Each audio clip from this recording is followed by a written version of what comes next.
Like every other week that you shoot. I'm trying to scroll up to the IP, but every time I scroll up there, it just automatically scrolls me back I down. believe it's pinned. As Yeah, Valky said, it's pinned. I'm trying to jump to the pin, but as soon as I click on the pin message, it just instantly jumps me back to the current messages.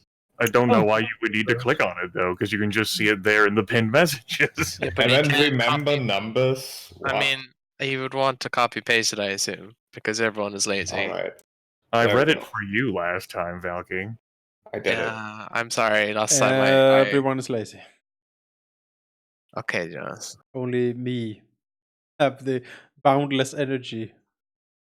Of youth, really. It's like one of those interior things when you go all the way around, like. Mm-hmm. There is a difference between laziness and efficiency. I've had to wait for you to say old age, but all right. You're talking Vertila's That language right here. Tell me. Sing it, sister. Efficiency is laziness by choice. I'm very efficient most of the time. Yeah, me Yeah. too. But I feel like efficiency also has to get stuff done. That's part of being efficient, yes. Like I feel like.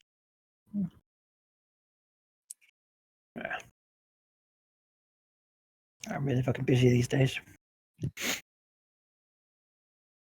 That said, we're after Thanksgiving, after Halloween, so a Merry Christmas to all of you all. Out there, it's like it's the time now, guys. It's No.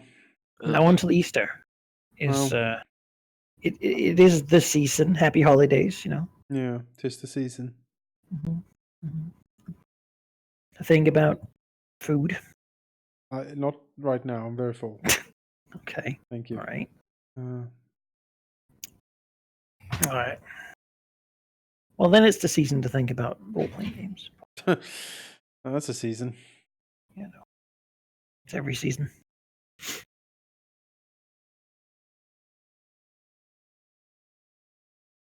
Yeah, everyone's here. Everyone's talking. Well, Somewhat. I'm talking. Yeah. Everyone got their glasses of water and so forth, so Sheep can do the recap. He's prepared. Go, Sheep, go. I don't have a glass. I have a bottle because, yeah, it's the kind of person I am. All right, recap. Last time we continued our assault on the ancient keep, which, despite being, old and no longer really lived in, it was taken over by Darrow, infested with Darrow, just as the air around it is infested with will-o-wisps and the waters is infested with a single aboleth, presumably a single aboleth, who knows. So from the little island where we had an encounter with a bunch of will-o-wisps last time, we continued on to the ancient keep, flying over, attempting or intending to go from the top and then down and then through the docks, and then the entire thing would be cleared. On the top, we saw I think 4 gargoyles who were busy trying to find anything that burns, shoveling it into a burning chute of some sort, leading deeper into the keep. We didn't really bother with them. They didn't see us as flammable, which was good. And we didn't think they were interesting. So we, went our separate ways. Inside the keep, we quickly noticed that there's a bunch of different critters around. The first room we ventured into had a nasty little trap, as well as Durga ghouls, I believe they were, who wanted to eat Velignif, presumably. I believe we just sort of left and locked the door, didn't we? I don't think we actually fought them properly. So they are still there. Next to them was a room that was surprisingly and oddly hot, potentially right below the burning chute. Probably something in there. We didn't check. That seemed dangerous at the time and still is. And we instead went into the lower levels where we encountered cloakers, 2 of them, that attempted to ambush us more or less successfully.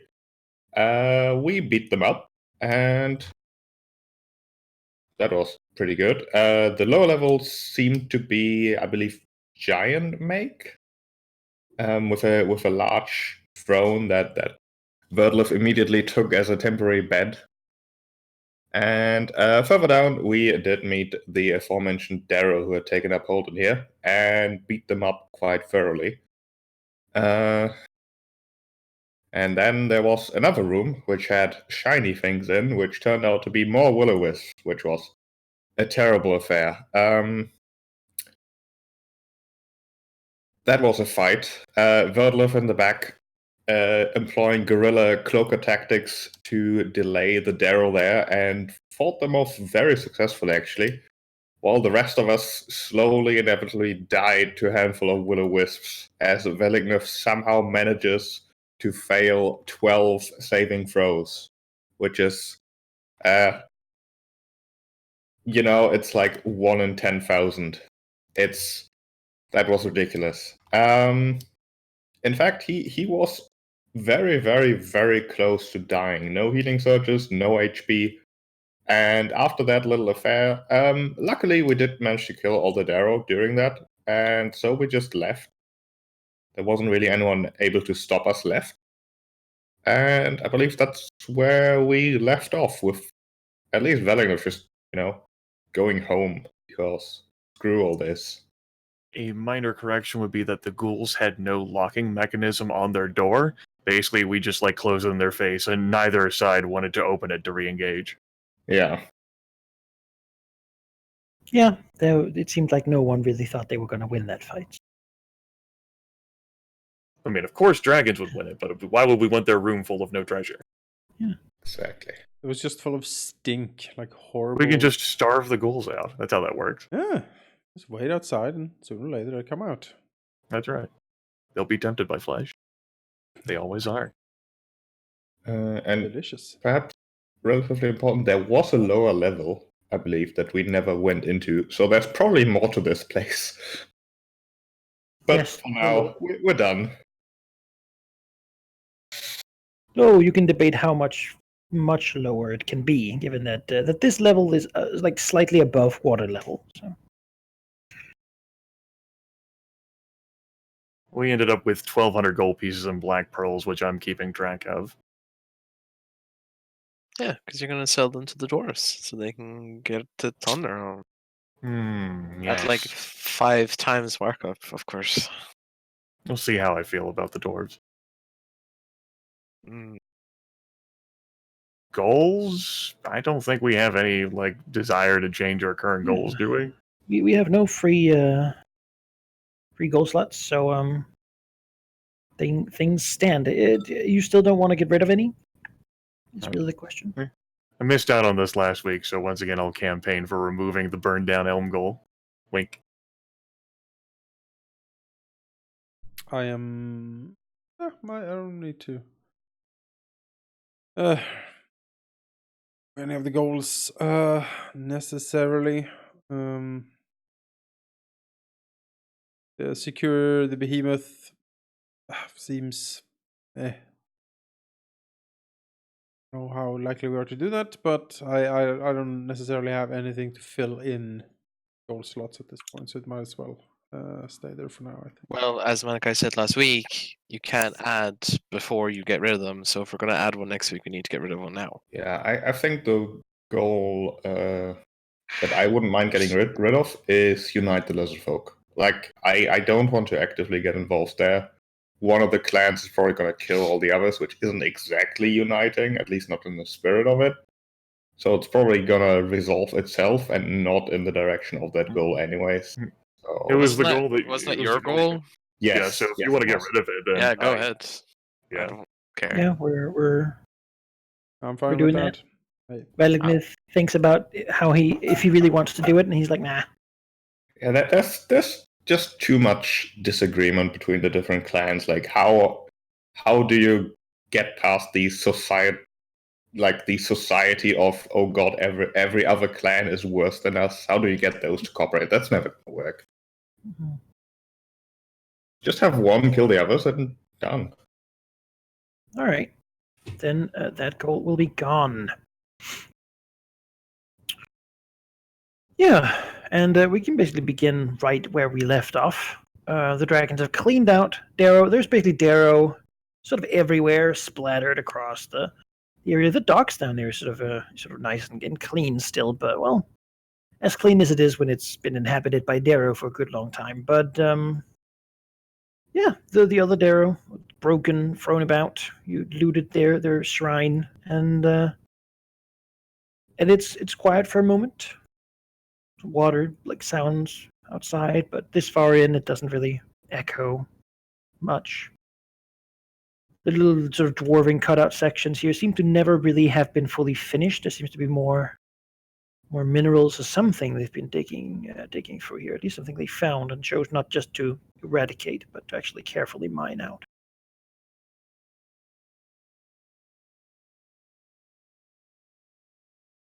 Top, you can see as Velignith, I suppose, just flies away. Yeah, he's The just gone. light yeah, flies lonely across the many little islands and such out there. Yeah, What do the rest of the dragons do? I am fine with retreating back and having a long rest. This has been exhausting.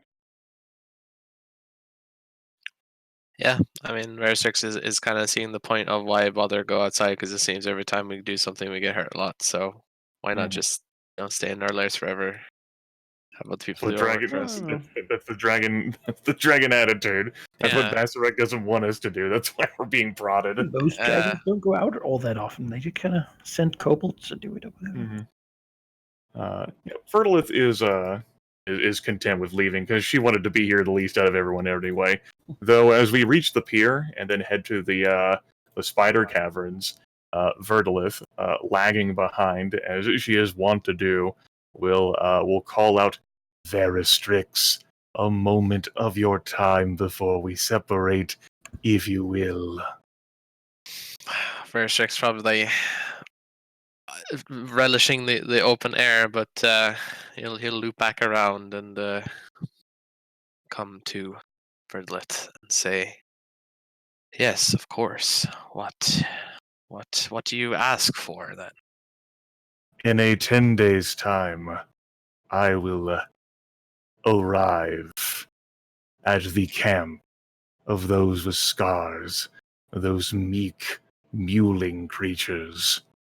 I want you to come with me while I converse with their leader. He has requested I arrive, and so I will. And you, among us, other than me, are familiar with the scarring. Verstrix silent for a moment, and if he had an eyebrow to raise, he would. And will say, "It is not often that you ask for me to come with you on your excursions. When the 10-day has passed, I will join you." We will meet at the ruined dam then, at the midday, and journey there together. Verstrix hears the word together, kind of inwardly shudders a bit. It's their relationship hasn't been it's complicated, but Relationship status, it's complicated. yeah, there's a like a mix of happiness in the sense that like he is wanted for his abilities, but also confusion because Verdlet doesn't ask for this at all ever. So, Mm-hmm. and then there's like a moment of like, Veristrix with his insight can easily see that Verlith is enjoying this interaction. yeah, Verstrix just kind of nods, keeps nodding to himself, turns around, flies away, still nodding to himself, trying to convince himself that this isn't a trap or anything. This is totally a request. Yep. When I return to the surface, as I noted at the end of last session, Manikai, Verlith is going to appear at the peak that some of the harpies still linger at, with all of the grace and majesty of a beached whale, like landing on shore. Just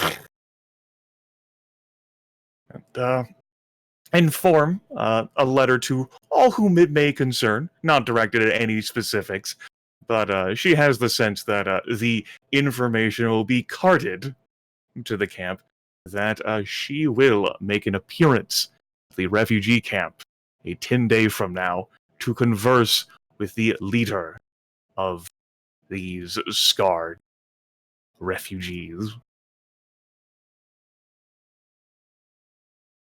And then tumble on back home.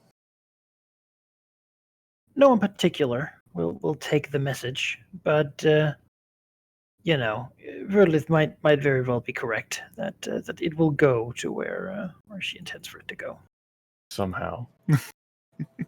Hmm. Through no affiliation, no direct connection. Yeah. Harpies all very neutral, quiet as the word is being stated. No vested interest in this whole scarred business. Like they don't even And sharing the gift. definitely 100% dragon loyal. That is Mhm. entirely 200% dragon loyal.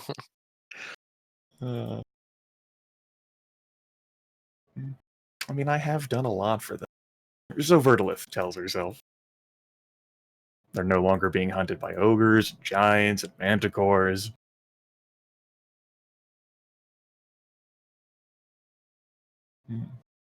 Yeah, I mean, that's certainly true. And they're careful enough so far not to be hunted by dragons. Yet.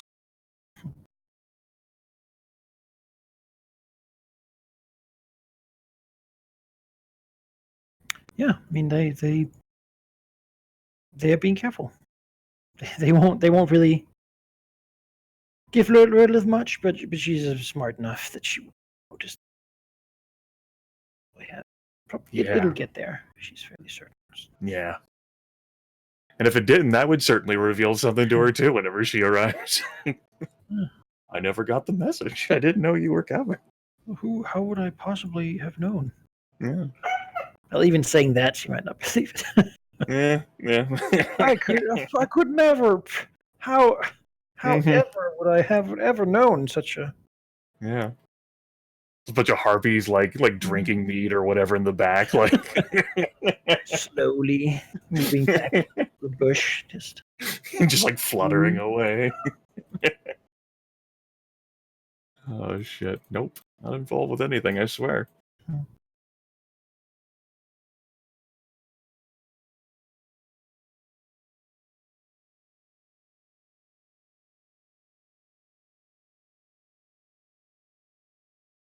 yeah.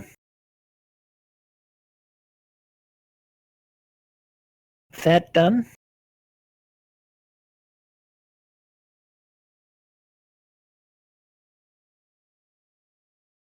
Technically return to.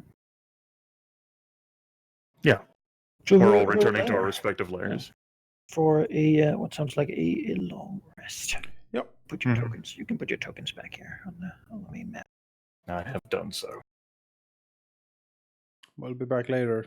Underwater Fortress of Madness.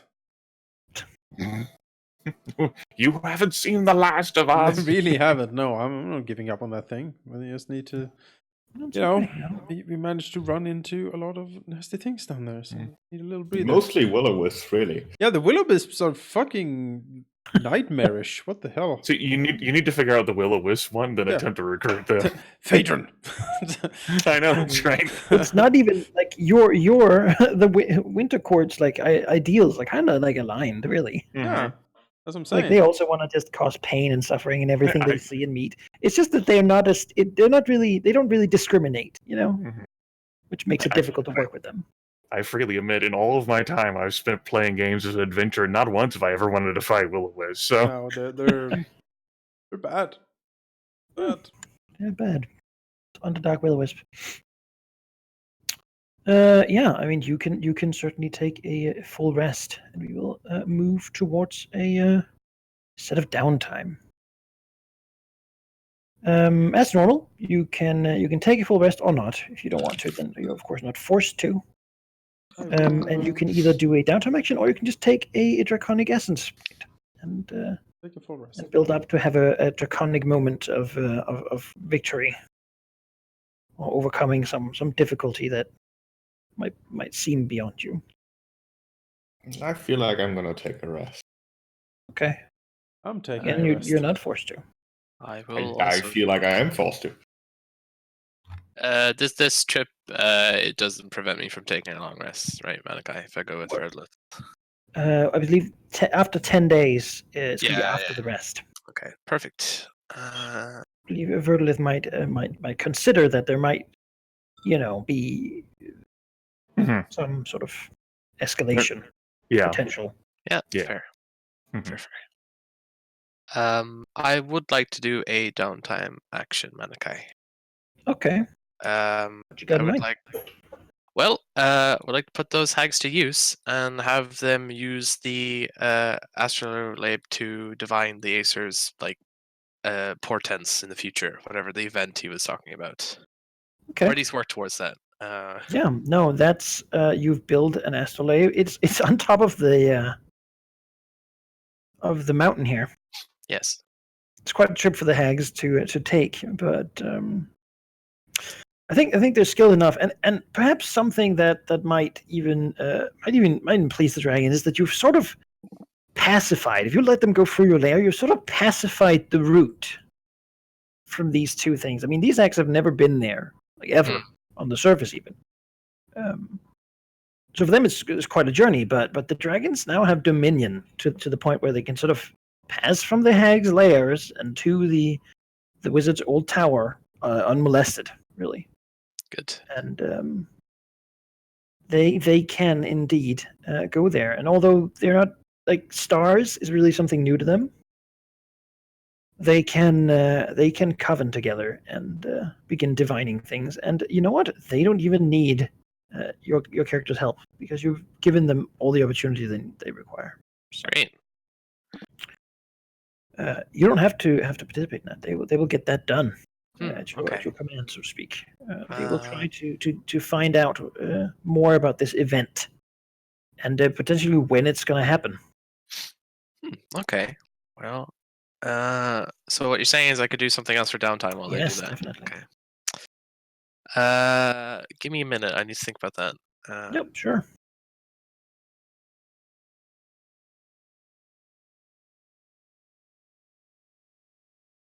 Does anyone else have anything they want to do, or know that they don't want to do anything? Yes. I Directus is building an organization here. Yeah. This a little trade shop. Yes, indeed. And I think he wants to recruit a little bit.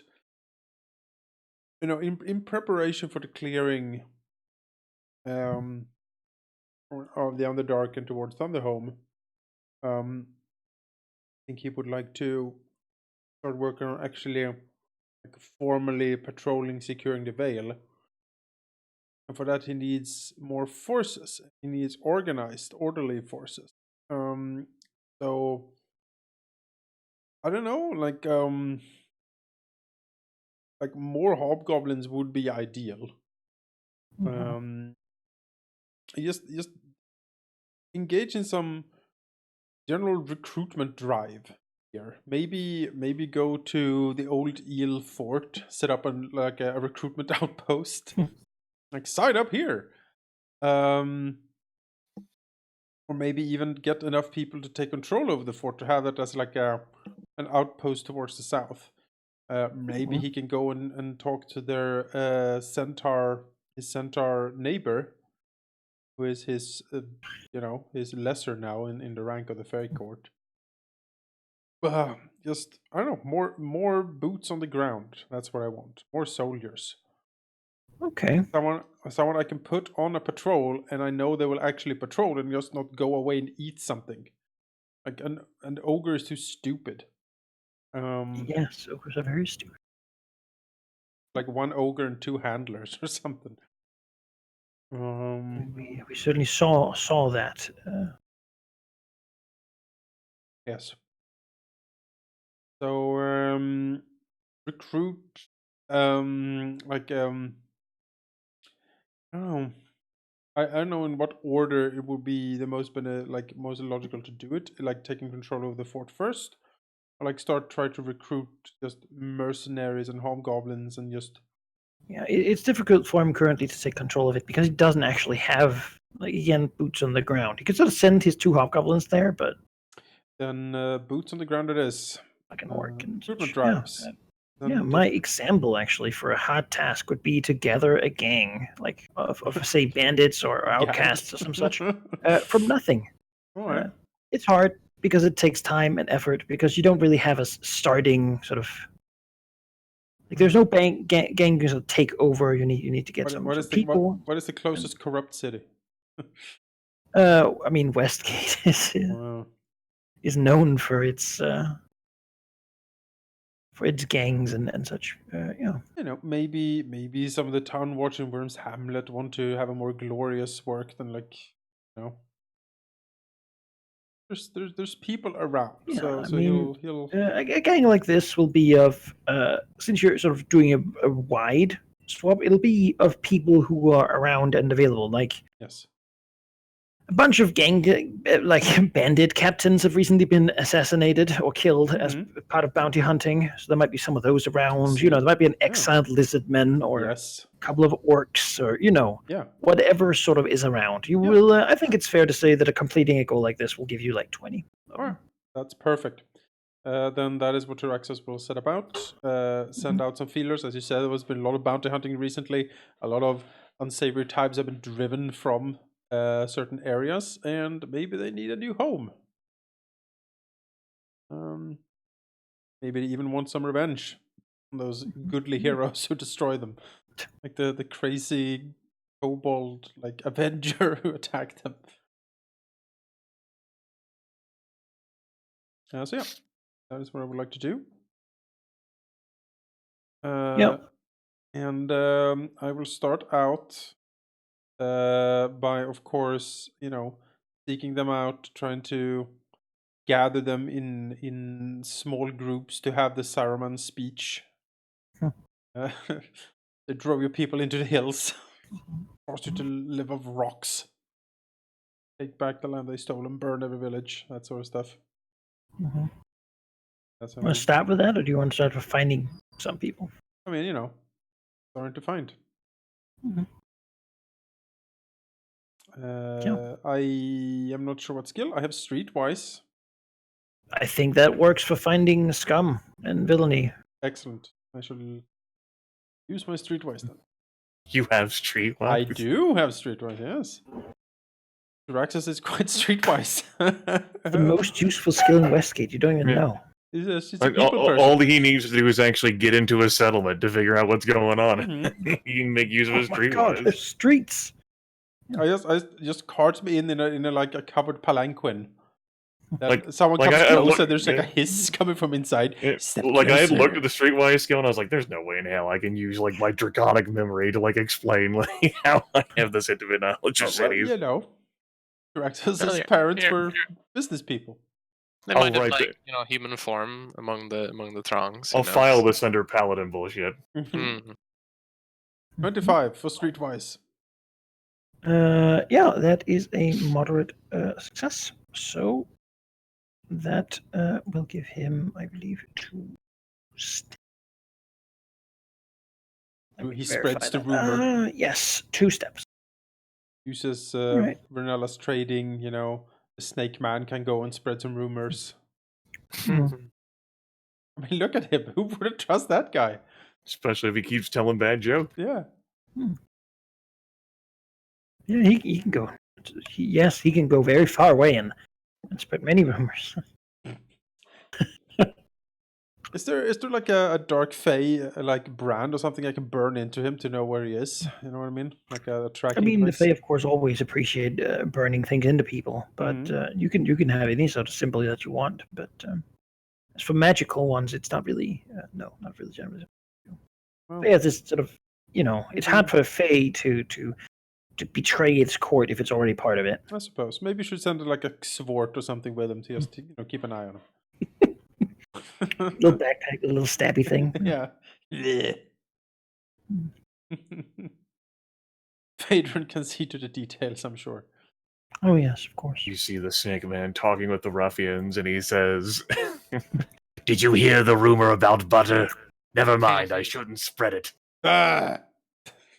But then it gets thrown out of Westgate.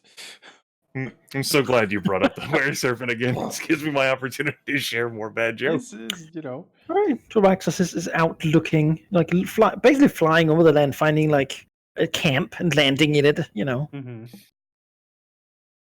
or looking around for maybe some of those smugglers that Mhm. seem to be doing things still. Like Maybe there's some of those that want to. like a collection of people who need a home. Mhm. It's hard working with them sometimes because you're a terrifying dragon, and they're like, "Oh my god, he's gonna eat us, run!" And you're like, "Oh." No, come back. I actually have You a don't even know how much money I have. I have so much money. Hmm. Think about it. You get to bully people and have a dragon stop Don't them ru- if they try to fight back. Don't run from me or I'm going to eat you. No, he said he's gonna eat us. Air serpent, fetch them. Hmm. Oh. Horrible minion.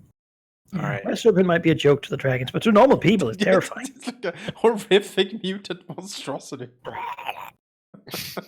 Not everyone has silvered weapons or spells. I don't know. I have And I a- can tell you actually here his skills. He has a plus 12 bluff and stealth, so he's not terrible at that. He is. Wow. He's a master spy serpent. That's what he is.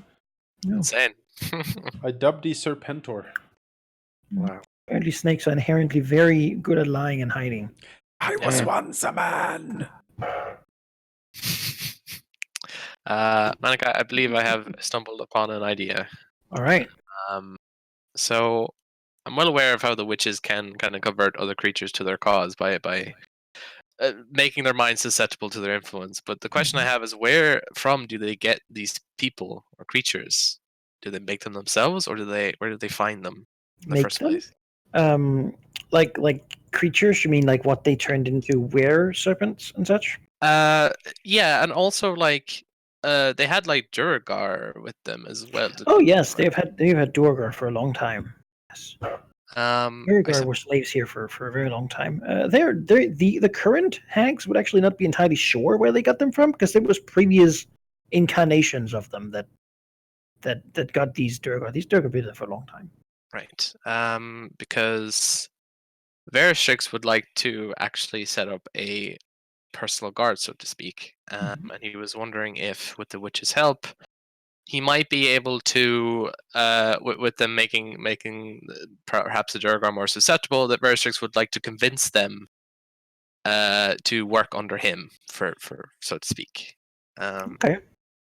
So kind of giving the recruitment drive, but rather than speaking to their good character, Verishix would just like to straight up lie to them and tell them that they're just way better off being with him than with anyone else. Yeah, I mean, we'll call that recruit Durgar. Yeah. The Durgar are pretty sort of inherently, cursed by demons and such. Yeah, no, it's an easy task. These Durgar live as farming slaves for the hags, and they don't really enjoy it a whole lot. So the competition it's not steep for getting them something else. Now, that doesn't mean that they're super excellent, like as a personal guard. Right. But it certainly getting them to work for you is a good start to getting them to do other things. Yeah, personal guard is a bit of a high end, just basically some bodies under his thrall, so to speak. Minions. Yeah, so he'd like to use bluff here to basically lie their way into his hands, basically giving them like, hey, things are better on the other side. That'd be great. I'll come on my slave boat. 2 weeks paid vacation guaranteed. He's quite good at twisting. You would only take it at a convenient time for your boss. You're like, oh. Yes. Go ahead. Bluff All makes right. sense. So let's bluff. 30. It's a lot of bluff.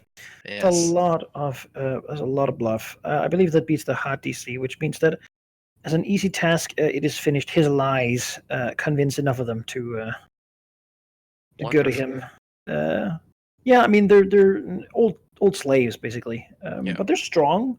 They got like horrible spikes. They grow through their beards.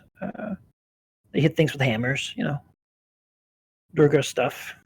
Given enough masterwork blacksmithing and alchemy, and we'll have them to be iron breakers in no time.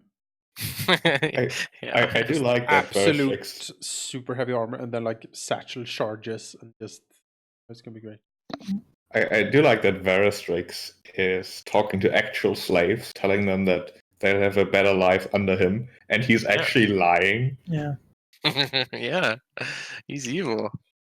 And bluff is one of the skills, and in his early life as a dragon, he used a lot. So why not use it here? It seems applicable. As to where some of the things the Hex got, they used to have this tribe of troglodytes actually that would raid the lizard folk to take their captives and then bring them to the hags. Right, but that kind of that supply all line. the troglodytes are dead. So yeah, except for like 2, but they're probably dead somewhere else now. Perhaps that would be another downtime thing, is to establish some sort of slave stealing enterprise. We'll see. I mean, the lizard folk certainly seem to have a very high regard for humanoid slaves. Again, the hags will say that they didn't catch dwarves or gnomes or some such. No, it was humans, which is like the best for transmuting them into horrible monstrosities. Yes. Prime stuff. All right. Where the Lizardmen got them from, they have no idea. Okay.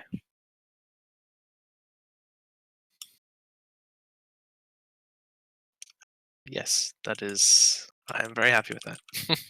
Pretty good. Yeah. Okay. Unless you want to do it cheap, you can go good. You can go get it. Well, my thing should be pretty quick. Still have a project open, I believe, which is to finish the exploration to the north. Mm-hmm. And a lonely flight for a couple days seems like exactly what angry Veloknef needs right now. Mm-hmm. He gets his thoughts in order and such, and who knows, maybe he'll find like this tiny village that he might find a snack or two. You see, the Underdark exerts a calming. The Underdark isn't very calming, but the surface exerts a calming influence. We shouldn't be down there anymore. It's bad There's for so your much health. air, and you can just fly high enough that nothing really bothers you. Like, yeah, I'm starting to agree. All right. It's just so cold up here. It's like winter, isn't it? What if you flew up so high cloakers couldn't land on your face? Just throwing that out there. burning Yeah. spurs fall from. Well, the wisps don't go this high. I mean, who knows what's up there? But yeah, that would be finishing off the exploration to the north. Yeah, let's see him do it. I believe it is easy, but let's hear how he does it anyway.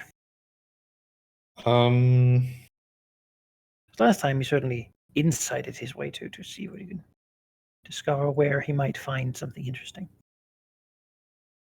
Yeah. He was trying to Perhaps- discover some secret thing that might be happening. What's Perhaps really this going on. time. Perhaps this time he'll simply perceive and look around. Mhm. That seems reasonable enough. 14. I mean that is that beats the ECDC, which gives him 1 progress, which is enough, all he needs. So Cool. he has surveyed the towns of Elvasult and Tissir. So last time he looked a lot at Tissir.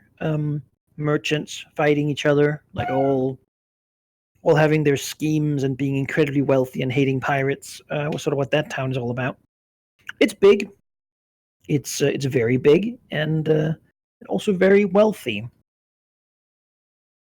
On the other side, what he actually was most interested in, it seems, was Elversalt, another rich sort of trading town. You remember what was said last time, but I'll just say it again for good measure. Seems to be primarily humans. Got lots of for like what seems to be like clay making and just trade caravans sort of set up. Lots of carts and such things outside. Colorful tents where you can buy all sorts of things. About 10,000 people probably, so not like what you'd call a huge city, but certainly a city rather than like a village or some such, as you have them further south there. The trade really makes it lucrative, especially since the nearby cities of Pros and Ilpor, which you also might pass and see, are just ruins at this point. The people have left them. There's still some like bridges and whatnot, but the sea left those cities to wither.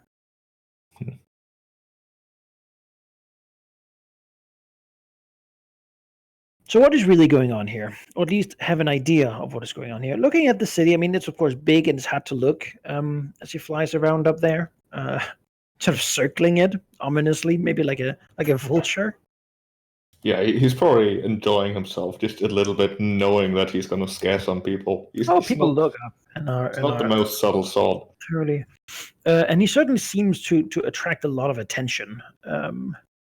Some people seem scared. Other people seem to be running together, or like running to, like basically like the council house seems to have a lot of activity. It's not exactly the same. Like in Tessir, basically, people began getting buckets of water, and like the city guard began tooting in horns and such. Here, that stuff does happen, but seems that some people are just almost excited to see a dragon. Yeah. I would be. Two sort of. I know you would. To summarize this. Whoa, the judgment in that. Whoa. I know you. If Manikai didn't say it, I would have. To summarize what's going on here, some of these people seem excited and like pleasantly surprised, like almost like to the level of sort of being exalted at seeing this dragon. And they are very quick to go and tell their friends to look too, or friends, or people moving around the city fast, sort of looking up and whatnot. A couple people standing on their roofs, raising up their hands, while other people below are gathering like buckets and arrows. Which place is that? Elversalt. Definitely, there are people here who do not actually fear him as much as they adore or like look at him as well. He doesn't even some sort of messiah. Maybe he's not really sure. That's a good word, though. That's a really big city, though. Like, Oh yeah. it could be some sort of ingenious trap.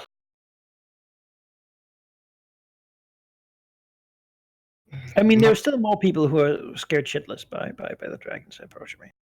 But definitely something's going on there. Excuse me, what city was this again?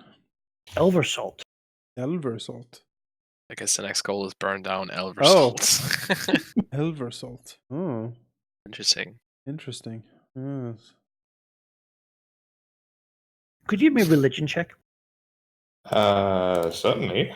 Actually, he actually knows quite a bit about religion in general. 25. Yes, he looks down, and on one of the like there's like a roof, like a flat roof, right? That can't really be seen from below on a tall building. Someone is like spreading out a tarp, basically, which seems to have what could be certainly seen as a depiction of Tiamat. Okay. While the guy also has a long curved dagger and is sort of he's doing something. Looks like a lot of like colored dyes he's sort of throwing around. He seems to be taking great pains to not be seen by anyone from below. You should go to that guy's house and just completely Yeah. fuck it up the rest of his life. You should, He's doomed the moment you show up. You should talk to that guy. Yeah, just go right into the city. I'm sure, like, you won't die. He's another mad I mean, wizard in the making. If you just Maybe Velignif spotting that guy on his roof could like just fly close and take him and talk to him somewhere else. I mean, the There guy he is. seems to be currently putting like stuff around himself as he lights a torch. Perhaps ready to burn himself alive in front of the No. dragon's glory. But why? Well, I mean, you're not sure. This is the type of dedication we need in the organization we are building. We should Finally, definitely people are prostrating Yeah. themselves before us and doing so Yeah. for us, and the first thought he's- is why? you know, Like, yeah, doesn't he's trying to reveal his fucking truth, and you're like, no, don't set yourself on fire. I finally we have found a place where we are appreciated for what we are. Yeah, from around, as he sort of circles further down, you can see like the city wizard, perhaps, and his apprentices, stepping ready to defend the city. It also seems like there's some pesky adventurers down there Hmm. who look up and get ready to go hot, so to speak. Certainly. I feel like the Uh. villain thing to do here. The sensible choice would be to fly away and send someone who isn't going to get attacked by a bunch of wizards to check this out. But if there's really a guy like standing on a roof, like waving and celebrating, then perhaps Willingness can manage to just, snatch him off that roof, carry him some distance away, and get a good, nice talk about what's up. have you heard about our friend and savior, the Red Dragon? I mean, on the list of suicidal choices Valignith has made, It's not the top 3, at least. I think actually him going alone into a city like this, I disagree. But please continue. You know what? Go ahead. I'm actually interested to see what would happen. Let's go. Yeah, I think we can do this as a skill challenge. Sure. With the goal of getting the guy and getting away with him alive, ideally. Yes. Here. I'm just assembling it. Get the weird fire guy. Yeah, your opposition here is the city, the quickly currently assembled city guard of Elversalt, and whatever the city has to bear, including ballistae and so forth. Every failure will effectively mean that I will make an attack for the city against. If he is brought down, then we will take it from there. Now, is this going to derail his long rest, Manikai, since he might get involved in a potential that is combat true. situation? Yes, I believe that. Oh no, then that's not. That wouldn't be plausible. Like because Valignus you're is not is getting beat full heal. up. You're still at like He's 19 technically hit got points and 19 hit 0 points. healing surges. Yeah, no, then he has to come back later. As much as I would like to do that, Valignus is not He looks at the risk averse, picture, but not suicidal one either. of the towers here, and he thinks, maybe not. I mean, maybe he can fly to the dam very maybe. No, that's also stupid. That guy knows he exists. He has a chance to track him down. Otherwise, Valignus is gonna come back later. Mhm. Yeah. Okay. As he flies away, we see from the hatch, two of the city guard moving up and grabbing the guy and pulling him down, and stomping out the fire and so forth. So. As it's at least some way illegal, whatever he was doing. Setting yourself on fire is a safety hazard. Probably more open worship of Tiamat is a concern for cities across not just Faerun, but really Toril. Yeah. All right. Oh, Valignus is gonna head back home to sleep some more Okay. after that exciting almost adventure. You He was like, I can do it. And then he was like, wait, my liver. I should go.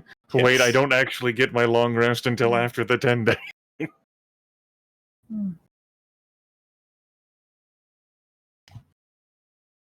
Hi, All right. Malachi. Hello. I reckon, in a rare example, I'll go ahead and take the long rest. Okay. It's Uh, like every other one. So, yeah, I skipped the last two. it's I'm the healing shocked. surge. I still had 4 healing surges left. Bunch of wussies. Anyway, so I've never chosen to make progress on like a downtime clock before in this campaign thus far, I'm and aware. I figure why start now? I think Verlith will spend some time playing with her minions.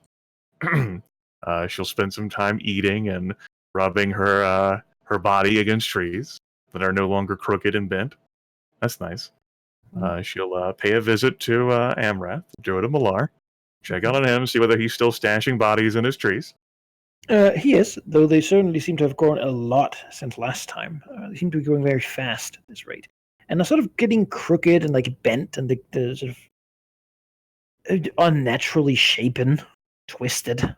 Yeah, that's not. It's And kind seems to of almost be angry as he looks at them, but steeling himself. He knows that what he does is necessary.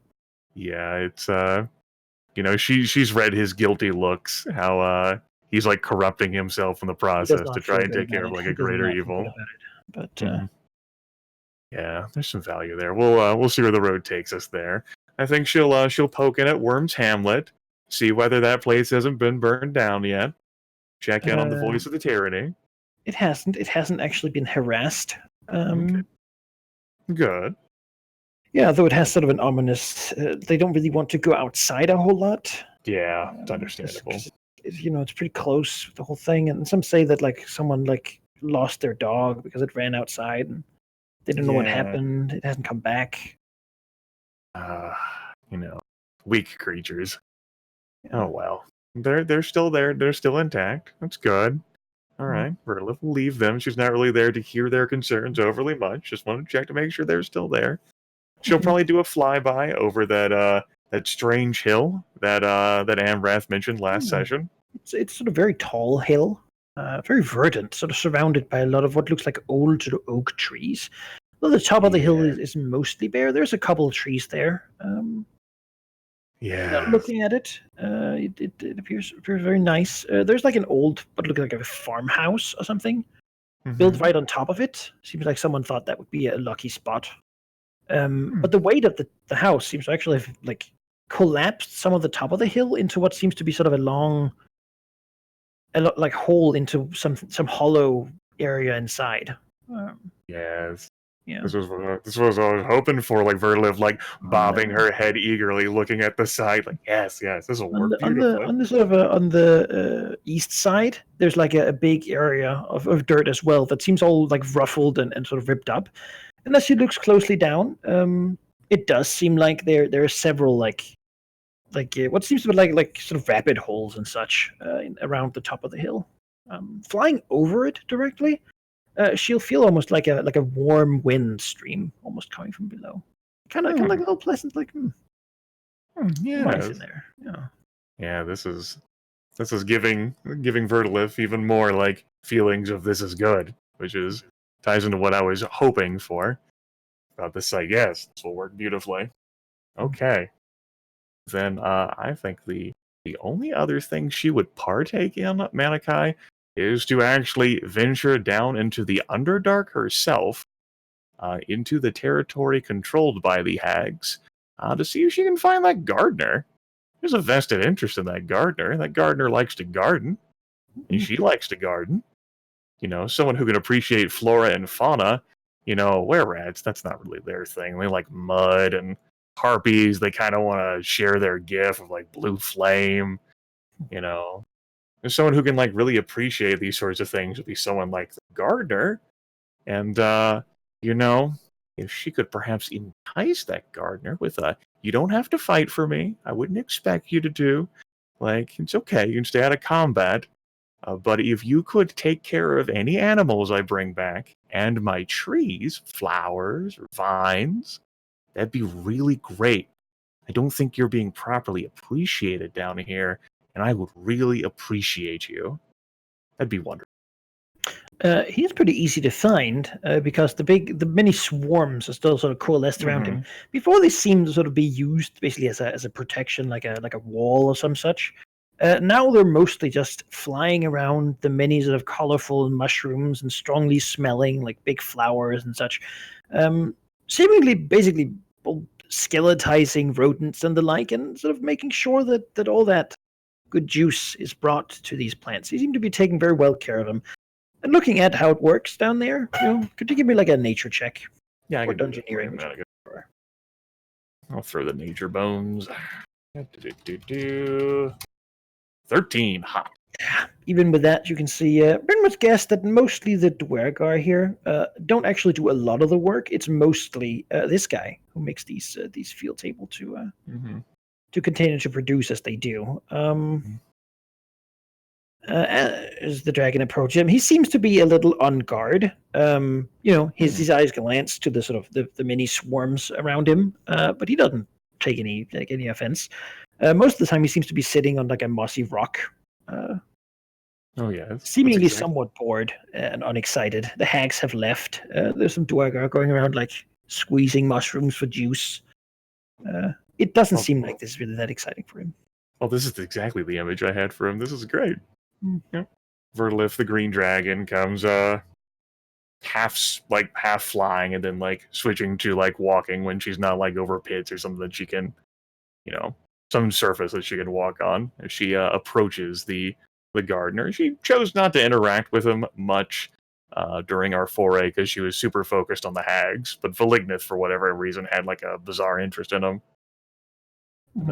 Seeing that apparently this gnome is bored fills her with a sense of vigor. Yes, this is my moment.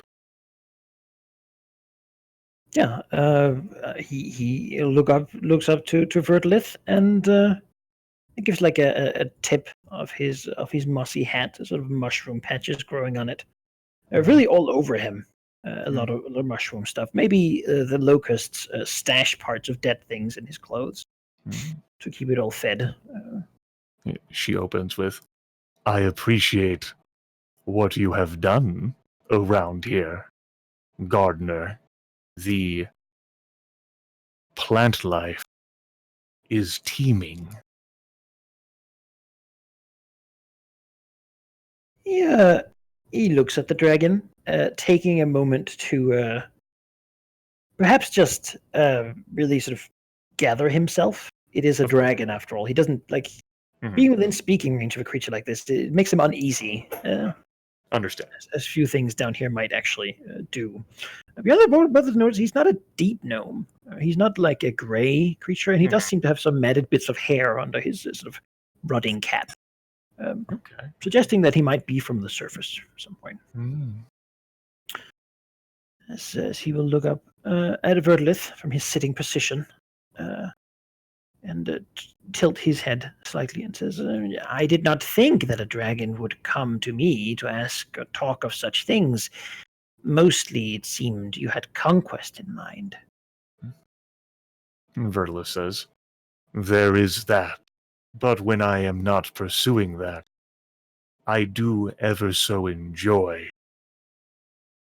She like flares her nostrils and looks around. "This, or something like it." He looks around at the plant life and smiles slightly.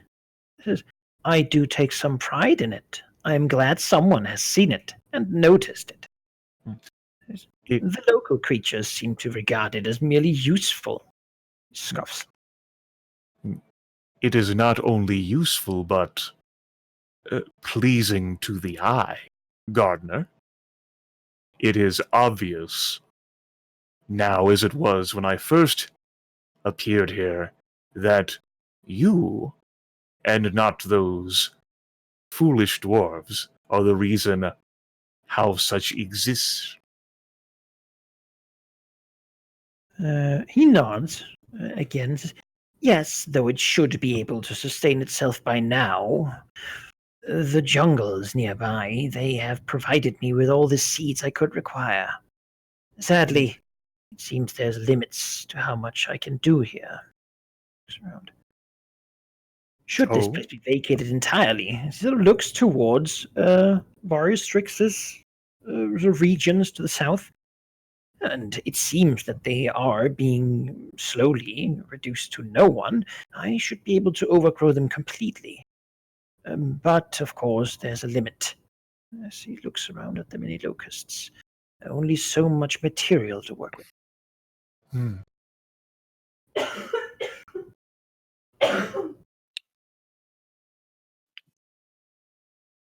Material. Is that why you are down here with these hags?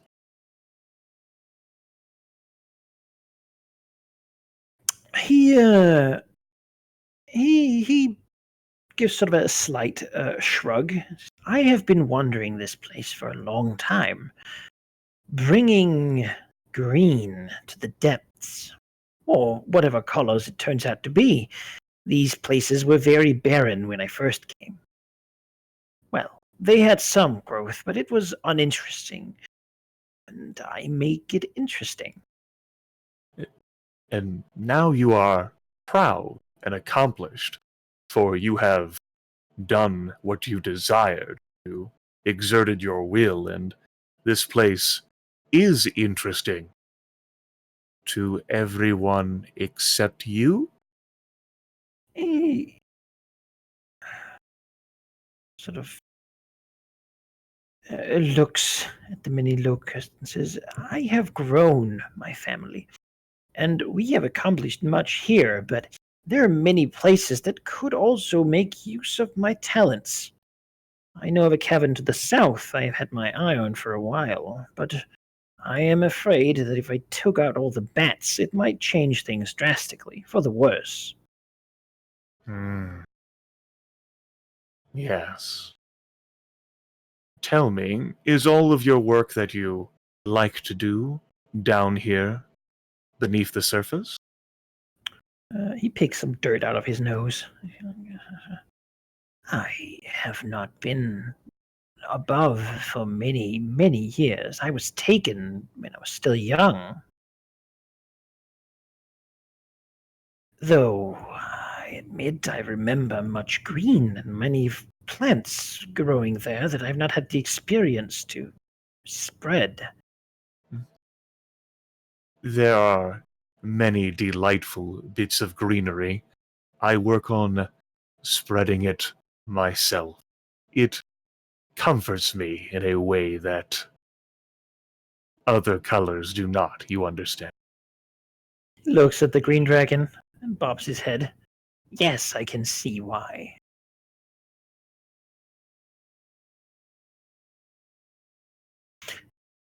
You then are looking for advice? I'm afraid most of my work comes through my flocks. Gestures his hands out to the large locusts, boss everywhere. They carry out my will. They are my arms and legs, if you will. They feed me. They act for me. In return, I guide them, and I make them prosper.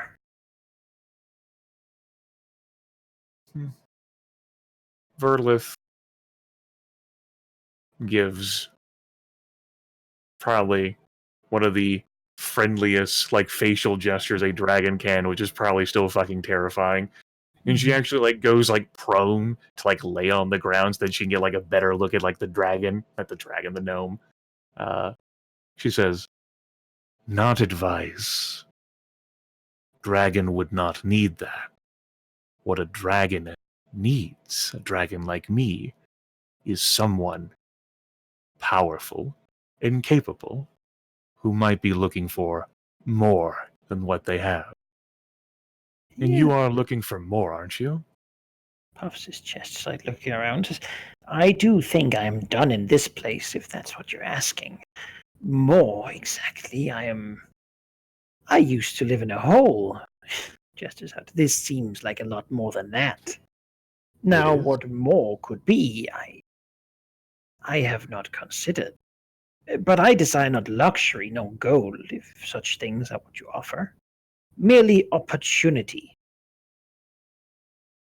Oh, opportunity is indeed what I would offer someone such as you, for it is obvious you do not do this for gold, but for the pleasure in exerting your will to transform into whatever you desire. He sort of pops his head again. Says, take what is dead and make it grow anew. Restore the damaged parts of the world.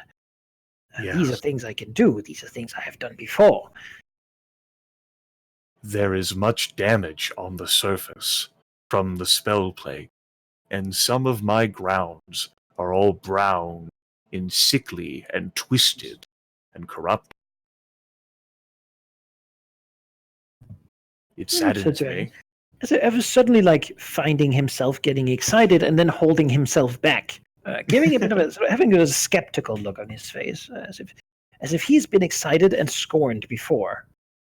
Down here, she looks at. Could you give me like a diplomacy check here? I most well you've- certainly can. How well you've talked to this Yeah, partner, because he's a skeptical fellow these days. makes sense. I crit that 35. Don't even need to use my fast talk.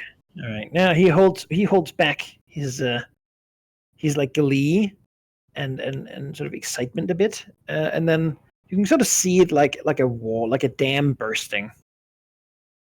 His face, having a sly look, trying to hide his smile before it sort of breaks out, and he nods, and all the locusts in a strange way seem to react to this, though they are sort of almost controlled by his emotions without any hiding, as they buzz like excitedly and gather in swarms, and many of the ones that are sort of staying around plants and such begin to gather around him, clearly getting ready for him to travel. So maybe Verdalith figures out that she's got it before he even like says it, from the movement of these insects. She finds this fascinating. It is obvious that he has like a psychic like built into these insects, much like the hags have like with their creations. Yeah, it certainly seems very instinctive to him. Vertila says, "Of course, if you do not wish to leave, No. understand." He hops down from the rock and like brushes it off of himself. He said, I spoke quickly, but I do hear what you say. I did not, I think, catch what I should call you. She says, "For now, Gardener, Verdalith will suffice. I will, if you are ready, personally escort you up there, and if you are displeased, we'll walk you back down here." He nods quickly and says, "Yes, I'm eager to see what place this shall be. I canvas for more work." Okay. Then Verdalith will guide the gardener. If the gardener, she's in such a generous enough mood, Verdalith will ask the gardener what his preferred title should be for her to address him as. Oh, gardener works fine for him. All right. It is a title that suggests that he grows things, and Most does.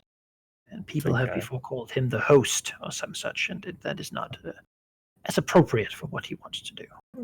Verdalith will take him to the surface and show him the scarring that's happened here in the valley.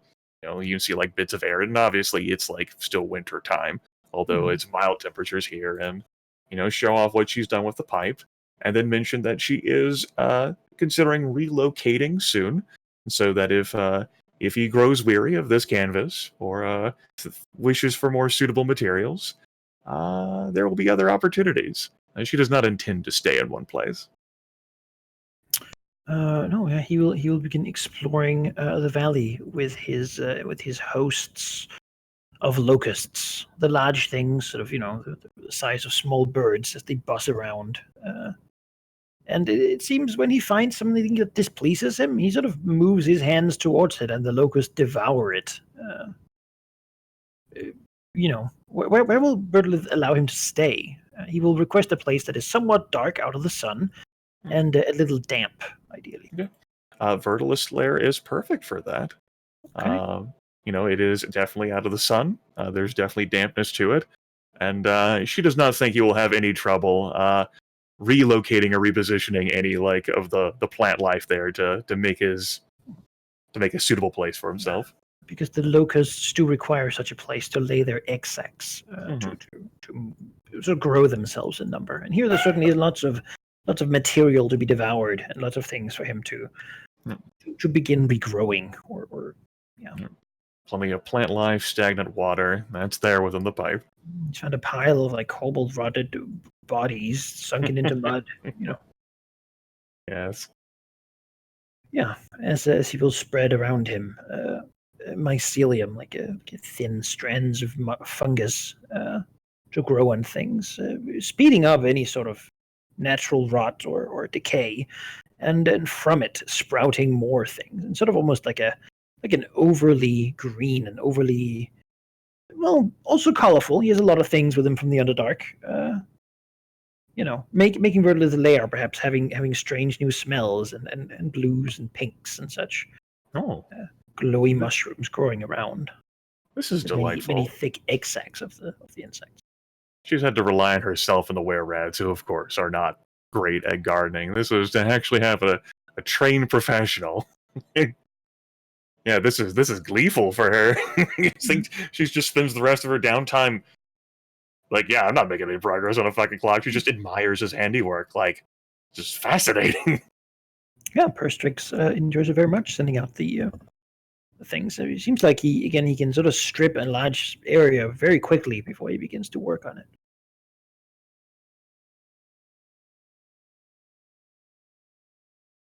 Yeah. All right. I believe that's everyone. Yep. Well done. Yes. I guess that would end up transitioning into Veristrix and Verlip doing something. I suppose, though, before we go into that, whether either Sheep or Jonas want to handle any sort of role play or things they want to do before Valky and I go chat with Mayor Albrecht. Albrecht. Yeah. As far as I'm concerned, go ahead. Okay. I'm Jonas, fine. you catatonic over there resting. I am sunken into my chair and resting Don't my call him eyes out. a little bit, stirred awake. What? This seemed like an appropriate time so that Jonas could relax, if nothing Fine. else. Let's give him a show, Grimmeth. Yeah. Wow. Yeah, sure. Whoa. That's not exactly And what I I'm sitting intended. up. Then at midday, after the 10 days passed. If I can't be erect, I can at least be upright, as Christopher Hitchens said. Vertilith will head for the dam ruins, and she'll just sort of poke around at the top of the dam, remembering the fight that had once happened here. Yes. Waiting for sure. Veristrix. It won't be too long before Birdlet sees Veristrix quite aptly flying through the air. It's kind of second nature to him. He feels like he is one of the most nimble of the group, and aptly so as he kind of twists and turns through the air. But he arrives at the dam in good time in his mind. Lands. Where would Vertlet be waiting? Just at the top, basically, where that asshole giant with all the ranged weaponry had kept his stash. She'll be there, right at the top. I suppose there's still like a thick harpoon basically stuck in the stone, left from a giant that visited sometime. Yes. Yeah, he'll land there, and then basically be like, well, what's your plan then, Vertlet? Vertilith says, "Now that it is just you and I, and there are no eavesdroppers, or her expression shifts to one of frustration, and perhaps given Veristrix's insight is a compliment to him that she would like shift in such a way and say, I received a message from this Albrecht indirectly through one of the harpies that dwell in this valley. I had suspected the harpies would be interested in the scarred refugees, yet I had not considered the power and sway one of those refugees, these pawns, could have over my harpies. The harpies have spread beyond this valley, yet many that still dwell here have attended the camp, have listened in on these meetings, and have witnessed great power from this Albrecht, an ability to shape and transform these spell-scarred individuals. If this Albrecht is an entity of power, if he can actually control this gift instead of foolishly spreading it to everything and everyone, then he might actually be someone worth keeping and not immediately destroying. What I intend with this meeting, with your assistance, is to see how valuable he could be. And if he is not, then we can easily return with the more violent two. Verishix listens. It's been a while since Verdelt had deemed it worthy for her to vent some of her real frustrations at him. Mm-hmm.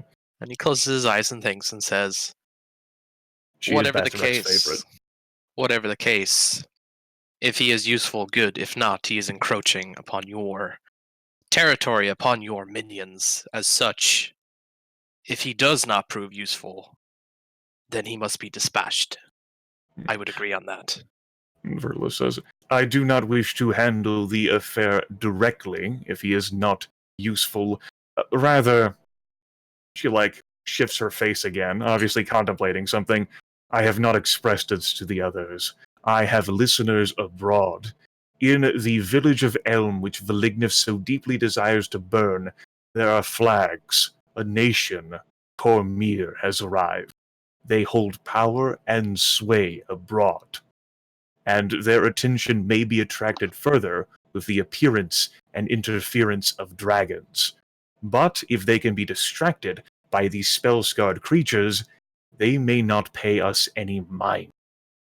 We can fly. Those puny creatures cannot. We can dwell within our lairs. They have nothing. And so when knights ride out hunting, it will not be us thereafter, but those refugees. I intend to impress upon this Albrecht that his greatest fear is what dwells within Elm. Verishix smiles at that. It is nice to rely on cunning and subtlety. It is not often we do so as a group. I am glad you have asked me for my assistance.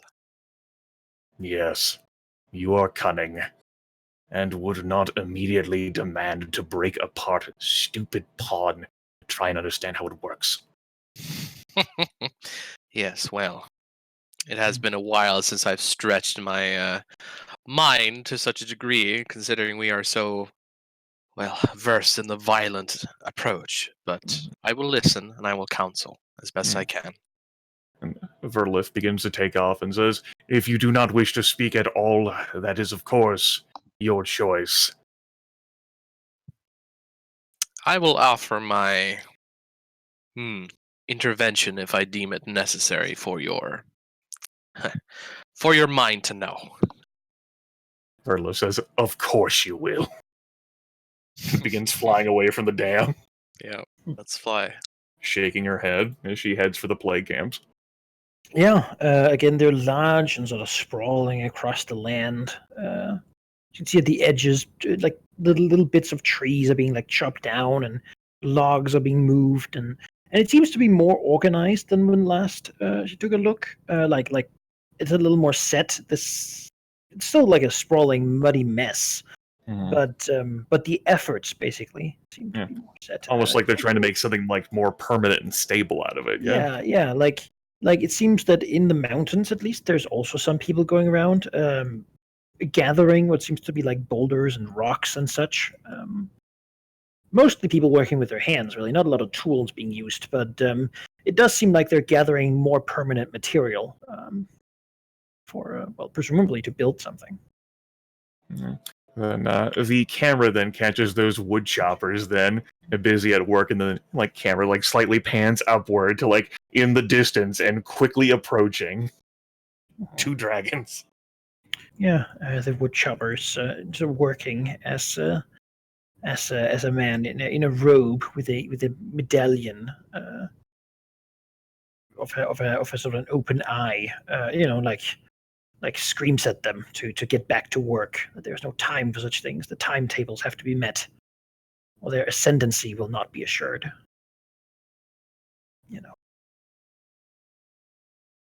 Yes, we move on. There is in the camp certainly a bit of an obvious location to go to. It appears to be a tent significantly larger than the others, not a permanent fixture, but a large tent. And it also appears to have a large collection of wood piled outside of it, and signs of scorch marks, and that there's been a lot of fires in front of this tent, even as things are. Vertilith, it's obvious. She will make a pointed effort, though, to not go land near that tent, but instead to land on the outskirts of the camp itself. Bringing her, hurtling her considerable hulk down to the ground. She is slimmer these days.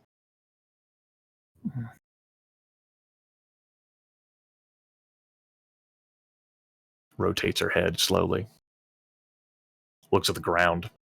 Claws at it a bit. Yeah.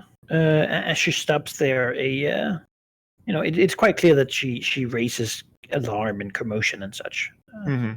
By people, and she'll actually see a harpy watch from the skies above, and quickly dart inside. It seems that maybe these. I mean, she can't exactly say. She doesn't recognize the harpy particularly. I mean, they all look very similar to her. They do.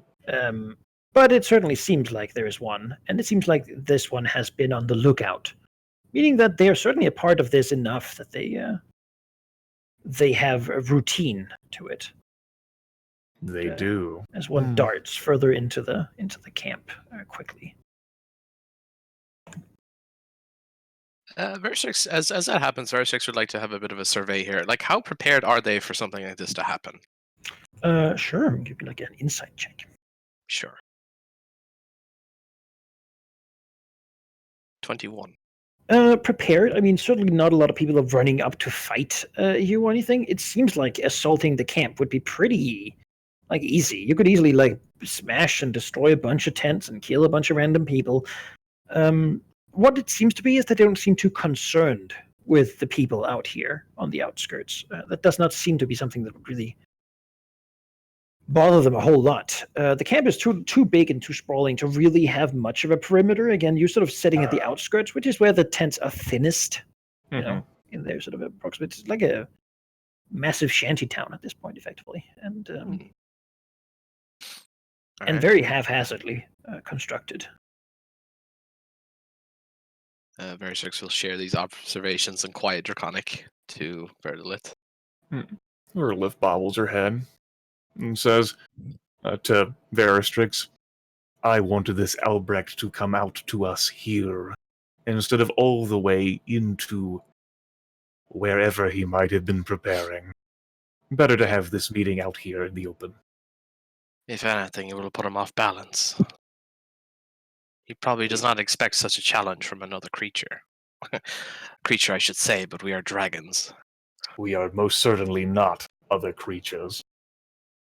But if he should not arrive, then he certainly wasted our time, and we'll try the other approach then.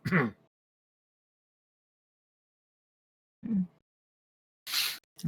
think then the two dragons will take on the attitude of waiting patiently.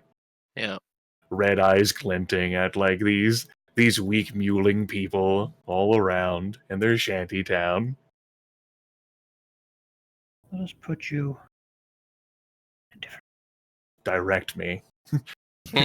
Guide my claw, oh god. I give you unto myself. Base here. Position me, oh lord. Put you out here at the outskirts of tents. Okay. Yes, as time, it passes a bit. Some people looking. There's a sea at the edges. People begin to there begin to be some people who seem to effectively be watching you. But they don't sort of approach to say anything. They're just sort of around. Probably because their like rank and such does not really stand up to this. Again, they seem to have clear demarcations of rank or hierarchy. Okay. Some merely holding torches, all horribly scarred in one way or another, while others seem to be carrying themselves with an air of confidence and sort of a constant jitteriness. These adepts, as they sort of sometimes just reach out to touch the torches the others are holding, to just like squeeze the burning hot wood and sort of brighten the flame slightly blue for a time. As if they're sort of in constant pain and using that to sort of somehow alleviate it. A few minutes into the wait, Verdalith will say, Veristrix, if it would not trouble you overly much, if you could entertain our watchers by etching something into the dirt, give them something to report back. Maybe we're performing a ritual out here if they don't expedite this. Oh, I can pretend I'm doing many a thing. Sure. Veristrix will step forward 2 steps and begin with etching out a ritual circle, as he would normally prepare to do when casting something. But I believe he would have enough bluff skill to pretend he is casting something or preparing something dangerous. Go ahead. Right. 29. Nice. Sure, that's pretty good. However, before too long, it seems like the wait has mostly been from the sheer distance from the center of the camp. As coming indeed is something else. A man dressed differently, wearing holding sort of a long staff. No more jolting, no more constant fidgeting. He seems assured of himself and very much in control, though it's remarkable that almost his entire body is covered in layers and layers of like cloth and leather and armorings and the like, clearly to conceal whatever is beneath. He walks with a sturdy stream and certainly seems to gather a lot of respect, maybe even fear from the people around here coming out. With this figure is another figure. This one large and lumbering, and certainly a creature that Verdalith and Veristrix can recognize, except this ogre has a spell scar, something that seems strange and if nothing else, like a very bad idea. The thing has it all over its arm, and its skin is sort of crackled almost like like a really well done pork rind. Around it. Seemingly, this wound is not super old, though the creature seems to lumber and be much more passive and sort of acting much more resigned than such creatures normally do. In between them comes a figure in a robe, looking almost like a sort of a grandfatherly figure. He has a stern, serious face. That looks like it's seen a lot of weather and weariness. As he steps out, he does not shake, though his skin seems ashen, as if he was close to falling over and dying. And he sort of moves, looking at the people around him and giving them slight nods and sort of faint smiles, as if he's proud of them. While most of them do not meet his gaze, but merely bow their heads deep. Who do these people out here pay the most attention to? It is. I mean, at first it's you, but as this mayor, Albrecht, walks through them, all eyes are upon him. Even from people who are closer to you. It seems the fear or respect, or both, they have for him is outweighing what they feel for you as dragon. Something you're not used to, probably. No. I think as that trio approaches, Verlith will say to Veristrix and Draconic, "Go ahead and take a few steps back, Veristrix. I can... Well, it is for the best. I'm sure you agree." My pleasure. Forward. Of course, around in the camp, there's more sort of people Mhm. watching. They're not depicted here. Of course. I People are here understand. for to give an idea. Spectacle, yeah. As many of them even like touch themselves in various places on their as they see the mayor. The ones that have visible scars, in some place that is visible over their clothing, maybe like face or hands or some such. It's clear that they put their hands across their scarring as they see him, closing their eyes in reverence, or even maybe to say a prayer or some such. Above you, a couple of harpies are sort of circling, just keeping an eye on things. Clearly, Of course. As this happens, is he obviously he has some social influence, but is he actually extruding any type of like magical like influence or otherwise from his spell scar in a sense? I mean, Or give me an Arcana check if you want to sure, if you can detect some magic in the area. 20. He is wearing not really much that seems to be magical. Hmm. He does seem to again, he's certainly a person who has some magical or supernatural power, but he does not seem to you like a mage who knows any particular school of magic.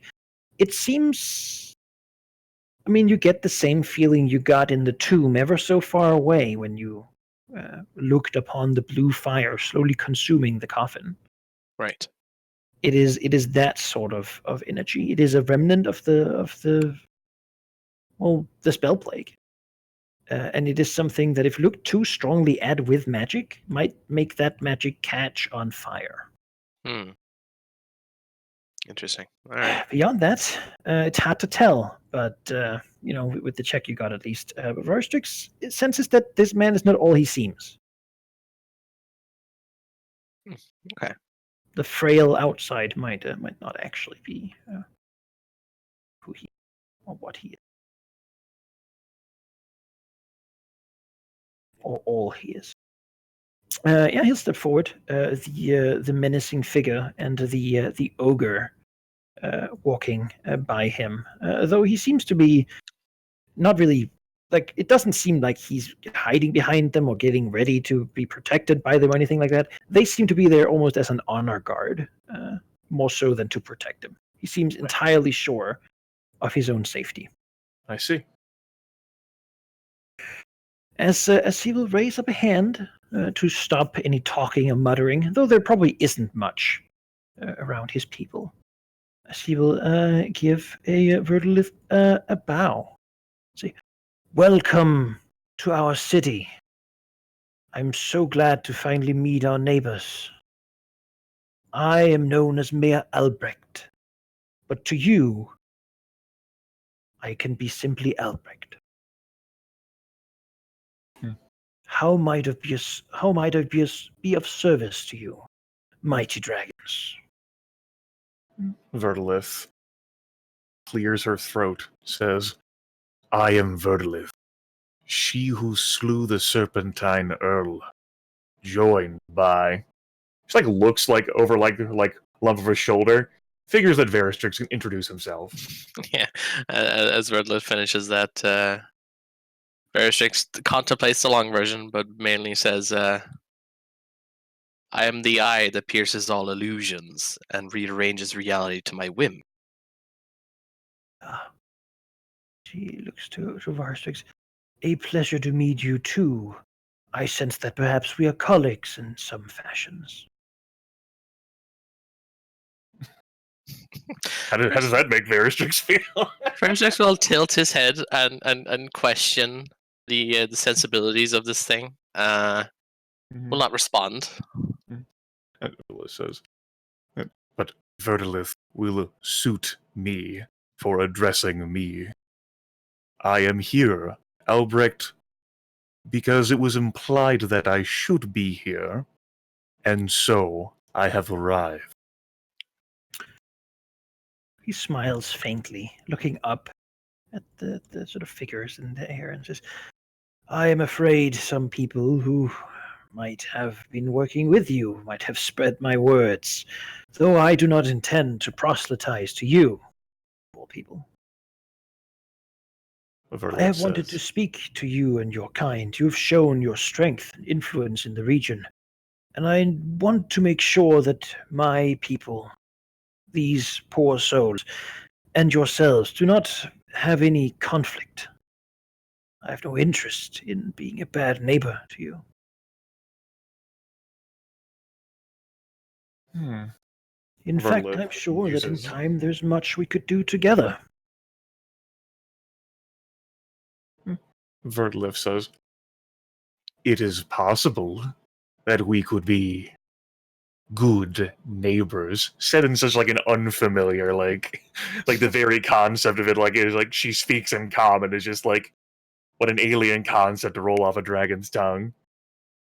However, the reputation and effect of scars, such as those possessed by your people, do concern even dragons. For I have seen all too well their effects on the minds and bodies of lesser creatures. She tilts her head to look above at the circling harpies. Not every creature, however, is consumed. And so, one of the reasons I am here is to see whether you have been consumed. He gives a slight smile and says, without proper training, many efforts of magic and power can consume their wielders. That is certainly true. However, I strive in all things to learn to master the gift we've been given from the gods, and to read the destiny that they have placed within us. We here, I here because we were not welcome elsewhere, because this shall be the place of our holy city.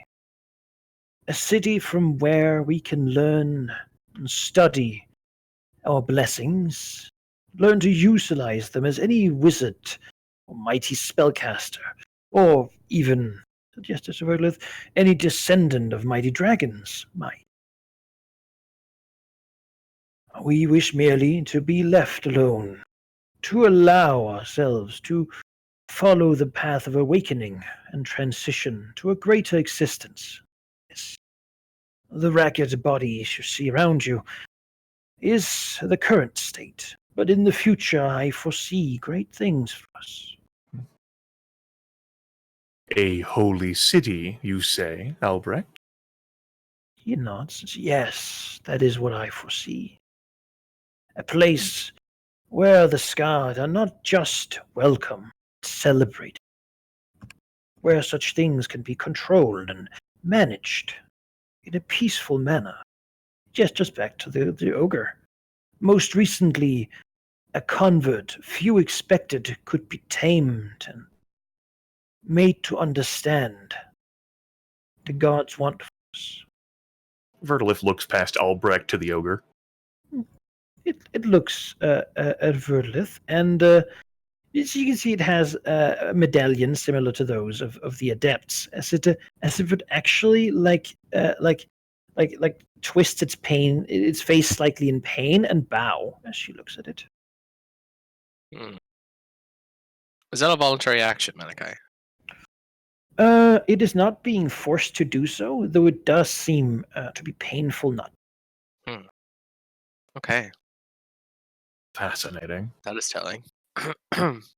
Verlith looks from the ogre to Albrecht, says, "My understanding of humans and elves and dwarves and gnomes and halflings and whatever else is that your cities require more than what you have. I do not mean in people, but in things you would use to build the city.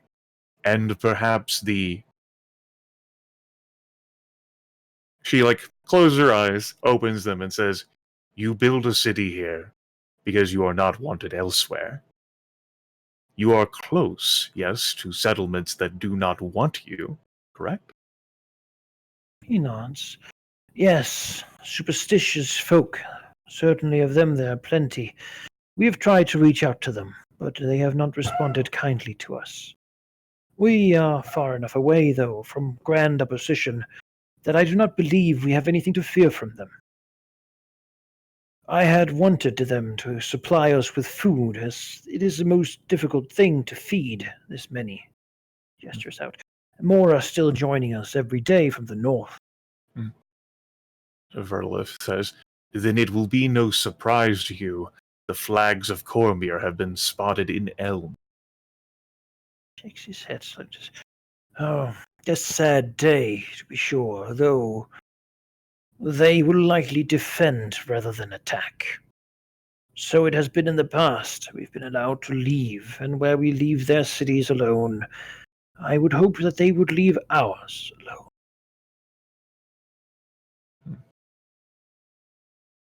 Is that what you wish, then? To be left in your city, alone to pursue your holy agenda? He smiles like this. I wish the best for all the people gathered here, and currently many of them have walked far, lost much. They need rest and peace for time. I plan to give our people roof over their heads, then we will find ways to feed ourselves, with trade if need be. She rumbles a chuckle. What a... That was beautiful what he did there, she thinks to herself. And she says, "Well, if you but desire to build roofs over heads and protect those who come here, and have your holy city, and be good neighbors, I would not say no. I would, however, ask that this holy city vouch for those with scars, for the damage to the land around my lair and in the mountain range, of which you are so close to, has been significant, and I do not enjoy all of the effects the blue flame has upon my trees." His smile lowers slightly as he nods. Says, yes, much of the world shuns us, as its people do. They are one and the same, after all. People from the land.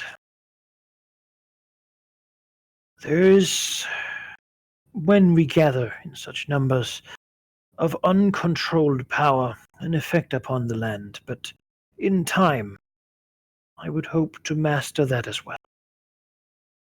I have not sought to enter beyond the dam, for I heard that it was your dominion, and I did not want to spread any influence to such a place. However, I understand you already have creatures in your service that have been granted our blessing, and that their presence seems to not have worsened things much. Verla says, "That is true. I took that as their personal strength, which I had not considered, would extend out here to your future city. Recent events have forced me to reassess this, Albrecht. In time, I would wish to move the city further into the mountains. Just as it is a more defensible and easy location, and we will disrupt travel of the region far less there. I cannot deny that there will be a place there that is touched by our presence, much as the city would otherwise touch the land. That seems inevitable, though it is not my intention to cause such problems. What is it that is so special about this site, this holy site, which compels you to build here instead of... She, rolls her shoulders further towards Gulfmere. Yeah, it was sort of looks as I came to this place as a refugee, you understand. One of the first, perhaps. But at the time, there were dangers to the south. Many were taken as slaves or killed outright. I instead set to stay here, to explore the region, to look upon what was here, for I saw a potential in it, a chance to start anew. And looks at her and says something like, if you will believe me, for it might be difficult, but this place is special. There is magic in the land here. There is potentials. There is an astrological advantage to this place. Magic is possible here that would not be possible elsewhere. Connections to places that would be unreachable elsewhere. In short, there is potential that could not be found elsewhere.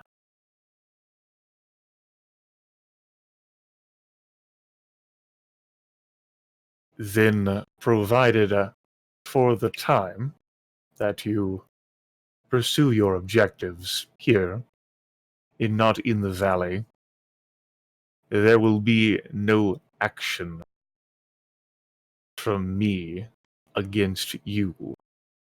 I will, in fact, even leave alone those seeking refuge coming in from the north, provided that those under your care do not stray into my home. He nods. We seek nothing to the south of this city, except for opportunities for trade. We are low on food, and still we have some valuables that could be traded in exchange for such support. Many of my people brought such things, caring for it in their former life, but find now that they have not as much use for it, donated it gracefully to the group as a whole, the community. Fertilift, sort of that strange glint in her eyes of a dragon hearing about money. Yeah. Lowers her head a little bit. Food. Yes, I could see why that would be a problem, given the current cold and your new location. That food would be an issue. Yes, if we could trade with the hamlet to the south, that might alleviate some problems, though I fear they have little as we do. They are not in possession of much either. He nods. A shame. It is hard times.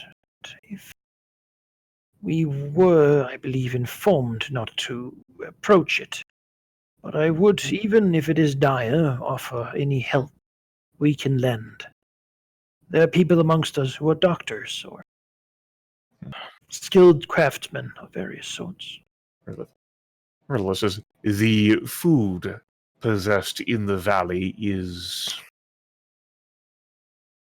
insufficient to aid your settlement in any fashion.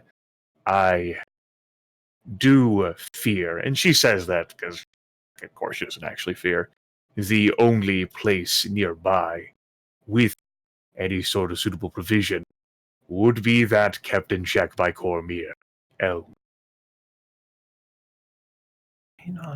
Yes, I suppose so. Though it is many leagues away, I would rather not have any offense in such places. Any of my people are from Cormyr, banished from their homes, possessions confiscated, mere existence of what they carry. Yes. If it changes, or if you have any aid to supply, we would, of course, welcome another visit. Vertilith says, of course. She, casts, a glance upward towards the harpies flying in the air and says, though without me directly saying so, you have some assistance from me. He looks up. I would be loath to stop those interested in listening to what I have to say.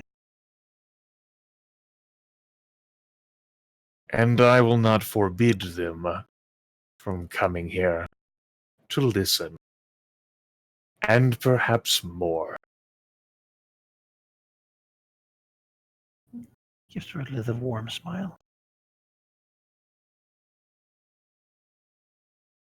I am glad to have met you, Redlith.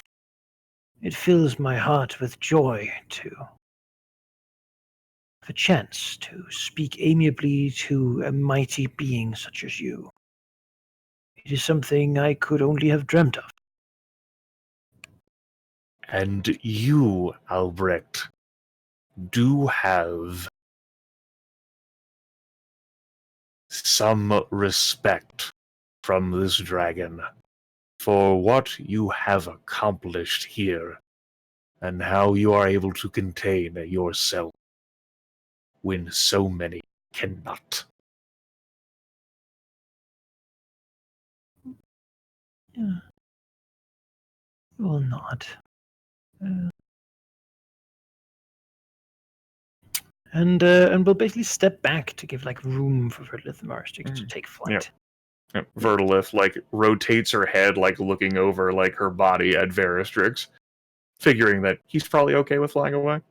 Yeah, before they do though, Veristrix has been watching for quite a long time. He would like to basically give a summary, check on Albrecht's motivations here. Clearly, he said them plain, but his body language and his speech might betray otherwise at some ulterior motives. So, Sure. Veristrix would like to just do some insight here, I believe. All right. 22. Actually with beat that my check, passive by 1. My goodness. with that check, looking at the mirror, you can see nothing but a smiling sort of facade of a grandfatherly, friendly person who really just cares for the people of this place. An old man, who might have some wisdom to share, but he detects, or is able to detect, no ulterior motive. All right. Vertex shudders at the thought of Besrak from that kind of impression of Albrecht, and nods at Redlith and flies with her. Before she speaks, off the ground and kicks away. Yeah, go ahead. Yeah, before she speaks though in flight, Vertex will say, "For a man, he has many layers. His mind is sharp, and yet he seems." I could not determine anything else other than his plain intentions. Veristrix, Albrecht mentioned the magical value of this land, of astrological import. This invariably ties in with that tower, and with the wizard, not your pet, but the one that tried to move in, and of course with the Azer, that is Velignif's companion, and what the hags wish. It is why you built the astrolabe there, is it not? That is true.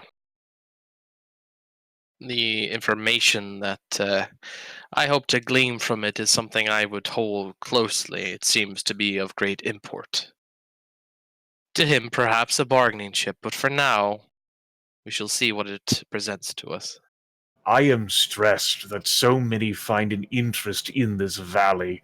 It is not enough that Yaffle seeks to return here. It is not enough that Besarek seeks to defend the site where she will return. This will not be my home for much longer, I do not think. There are too many discomforts here. I would agree. I wish to dig deeper into the world, yet I have not found a suitable place. Where I am right now, it is kind of makes it like a shrugging gesture. It is not suitable for one such as me. Yes, this valley is only suitable for giants, and for Taraxos. Let him be the one who deals with all these. If he wants trade, and they want trade, he can trade with them. Verstrix smiles and says, it is come the time where the dragons must move from the place of origin, so to speak. Let Tilraxos stay there, if he's happy. Vertilif snorts and says, I do not know. I am unsure how to proceed with that camp. If they truly wish to stay there, and perhaps move into the mountains, then Cormyr will not actively seek them without goading, which not do, because we cannot fly to Elm to goad them, because it's obvious she doesn't finish that. Yeah, it's kind of an unspoken Verstrix nods, and he says, "It would seem that for now they do not seem to encroach south, but they warrant a watch. Perhaps your harpies, well, they have already some integrated themselves. Perhaps they will provide some information for you." She shakes her head. They are not in my control. Not at this moment. Perhaps never again. I will reduce my usage of them, but hope that in their desperation for food, that camp will have no choice but to encroach upon Elm. You see like a twinkle in Veristrix's eye and says, this seems like a multifaceted problem. This is quite fascinating, Verdalit. To me, of course. I'm sure you have other lower matters that would amuse you, but... Verla shakes her head. No, it would be most unfortunate if the refugees were not able to acquire a reliable source of food, and thus were forced to do something about it. I am sure that can be done if it has not already been so by matter of circumstance. Speaking of food, Erdliff says, I have just the idea to bring us all together. Veristrix again raises the imaginary psionic eyebrow and says, "Yes." Erdliff says, as we begin flying towards it and over the dam. I have a cunning idea to lure Tilraxos and the pouting Velignif out and get us all together for one great action against something not beneath the surface, something which is not Elm, and something which is not that camp. For there is a creature near this water that is larger than us. Vershik smiles and says, "Oh, I am looking forward to seeing this unfold, Verdal." Better come with me then, you'll only get to see this once. Vershik knows well she's pulling the same plan on him. He's like, yeah, I mean, she's trying to convince me too, but he's like, I'm just too interested in this. Let's go. That's how she gets. Yeah. As Verlith meanders her way over towards Silrax's lair, because that's the one that's up here on the surface. It sure is. I mean, Belligan is probably like he's come home from his trip north recently. Sure. You might not be below ground. Who knows? I mean, he wouldn't really hang out at the surface of the valley here. So if he just came home, he would have immediately gone straight down. Yeah, didn't think so. Mm-hmm.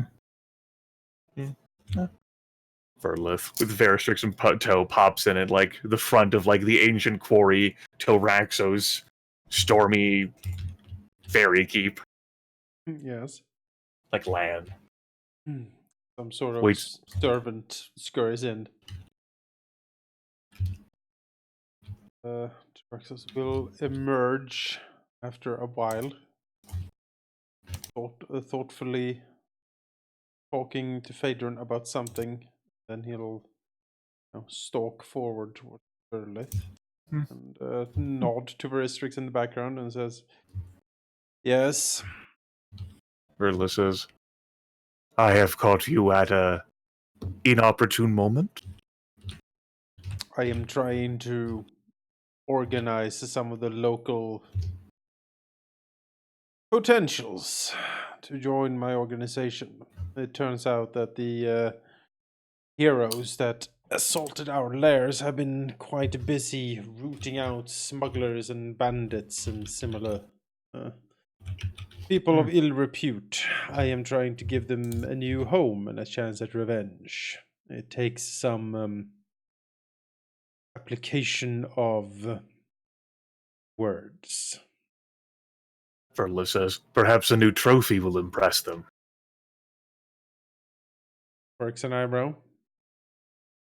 Amrath, the druid with whom we have had dealings, informed me that close to that ruined fort dwells a creature larger than us that lairs there. I want it not to be there anymore. What Thought I'd type go of eat it. creature? Malachi said something like some sort of like serpent thing of some kind. Like, I think that's the only sort of thing he said, and I didn't like ask any further details. So you're Something talking about eel-like? the place he said basically. Yeah, the guardian of Nobanian's like ritual, like holy site. Yeah, there's a creature there of quite some size and strength indeed, and something he imagined would give you problems eventually. But the place, basically, it was twofold, right? I don't remember exactly the wording, but Yeah. but the words were meant to say that the place is under the protection of Nobanian, who of course would banish him, and Nobanian's guardians guard it. But it also has something else that in time might indeed become bigger than you. I was trying to remember how he had described the guardian, so like I couldn't remember it like Yes, off the top of my head. I don't know that he described it beyond that it was a guardian of Nobanian. Yeah. Yep. Verla says, "I am uncertain. I did a fly over the hill. It is obvious that something dwells there. All I have are the words of Amrath, that this creature is larger and perhaps strong. But Amrath has not led us astray and has aided us in the past. I did not wish to go delving into that hill alone."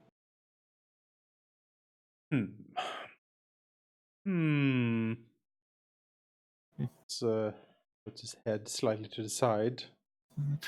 Verlith then follows up with like, but of course, if you are busy, Valignith, I'm sure, would be interested in a hunt and eating alongside me. Draxus snorts. Like a spark of lightning shoots towards the were serpent. Oh no! Oh, master, I'm sorry. Oh, I tried to think of a joke. You know. You will be. Looks over to Verlith, says, very well, as you say, Amrath has been useful to us in the past. Even though this creature has not been spotted and there is no description of it, I mean, it could be an overgrown cow for all we know. One of those woolly mammoths, whatever they were called. Mastodons? The Druid of Malar would presumably know. And we are sure that this creature would encroach on us and not just live there quietly. Verlith says, I am uncertain, but if there is suggestion that something nearby us is bigger, then there might be the idea that it could be stronger.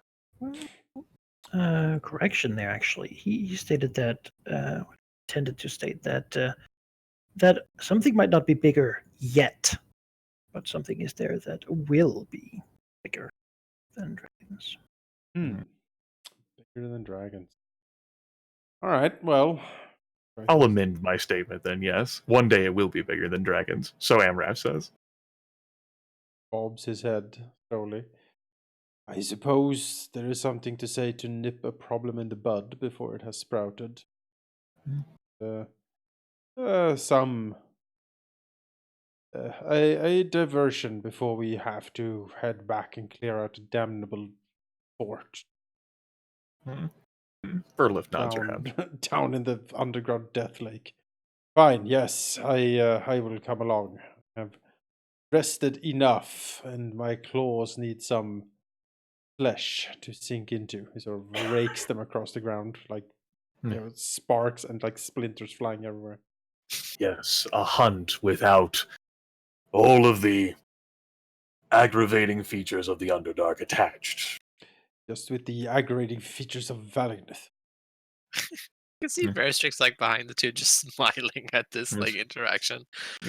I think at this, rather than having Veristrix do a message thing, because Valignith might not be in the fucking mood for that shit, I think I'll use the established means I have of directing a message to Valignith.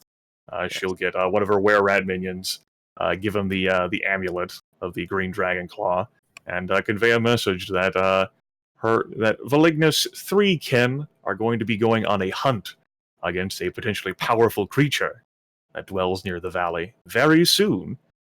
And if he is more than welcome to attend, have a meal with us. Oh, Sure, yes, he master. Quick. Yes. Where it scurries.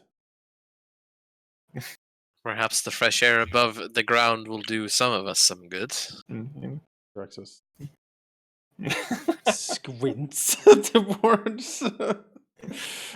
Verlith isn't sure what could do Valignith good, really. Someone to hit him over the head a couple of times. That's a hard downtime goal. Verlith's were-rat minion goes down with the claw and the message to go convey the message to the dwarves. Valignith. Which hopefully gets to Valignith. Yeah. Certainly will. And he will not let you wait for too long. There's, of course, some lag as the message has to travel down, and then he has to get, ready, and then go up. And But all in all, he'll meet you wherever you suggest you meet fairly quickly. The dam. We'll go ahead and say the dam. Dam's a pretty nice landmark. He'll arrive in his usual glory, I almost said. In actually a perhaps surprisingly good mood. Not really showing much of the anger and perhaps disappointment in himself you noticed when he got beaten up by glowing spots of light. Perhaps even a little better of a mood than usual. Which, he's usually in a good mood. Yeah, Vertiliv chooses to believe that Velignev is lying to himself, and this is like he's just defaulted back to like factory reset, like default settings. Must compute defeat. Like Besrick pressed the reset button, and Velignev like rebooted. Says, you've arrived. Let us not wait any further. I could use a snack. Yes, that is obviously the main motivation of this. I can't say I mind, though. I wouldn't mind a snack either, and whatever this thing is, I'm certainly curious to find out. Yes. Let me tell you of this hill, though it will not take long for us to get there. She will share the details of her flyby. She doesn't want to convey this as like some fucking like holy site of like Banya and Malar. That's not an important detail. But like the holes like are like barbaroed into like the hill, and then like the clearing like little farmstead, that's important. Yeah, I mean, we head for the Strange Hill. Head to the Strange. Just put yourself in a little gathering for me to copy you to the Strange Hill. I'll drag him over. I touched his token. Stranger Hills. Yeah, I've been looking at the Dragon Coast map, not this one. Okay. I had you covered.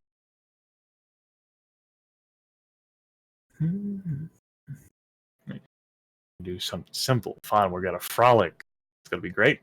Frolicking. All the frolicking will be had.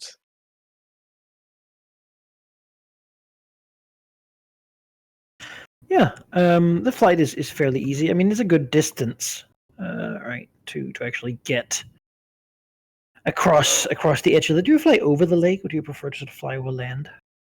Over the lake's fine. It's not like there's a fucking aboleth there. Yeah, it's like a fresh wind. Rises the Kraken. Quiet water. Sort of see.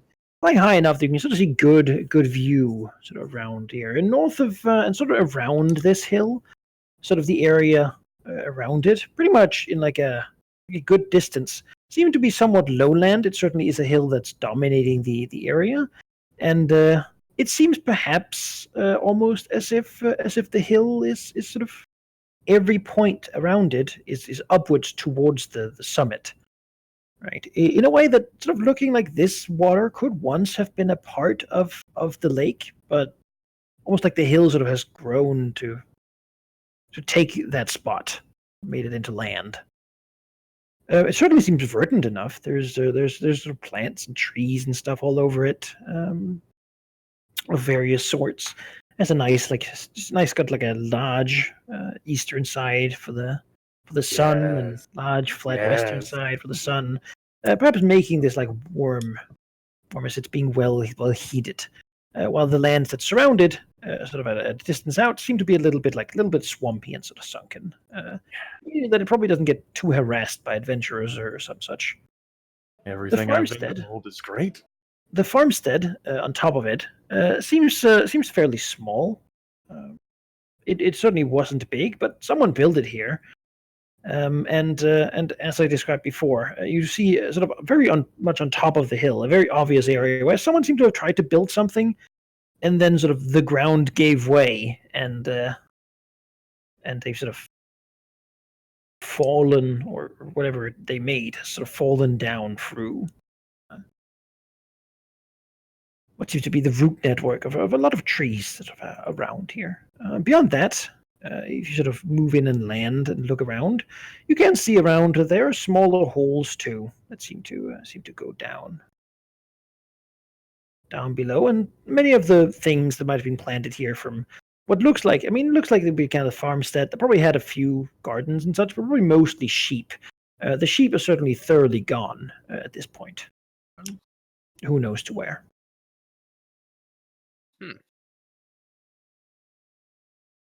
Yeah, as you land here, it is nice and warm compared to elsewhere.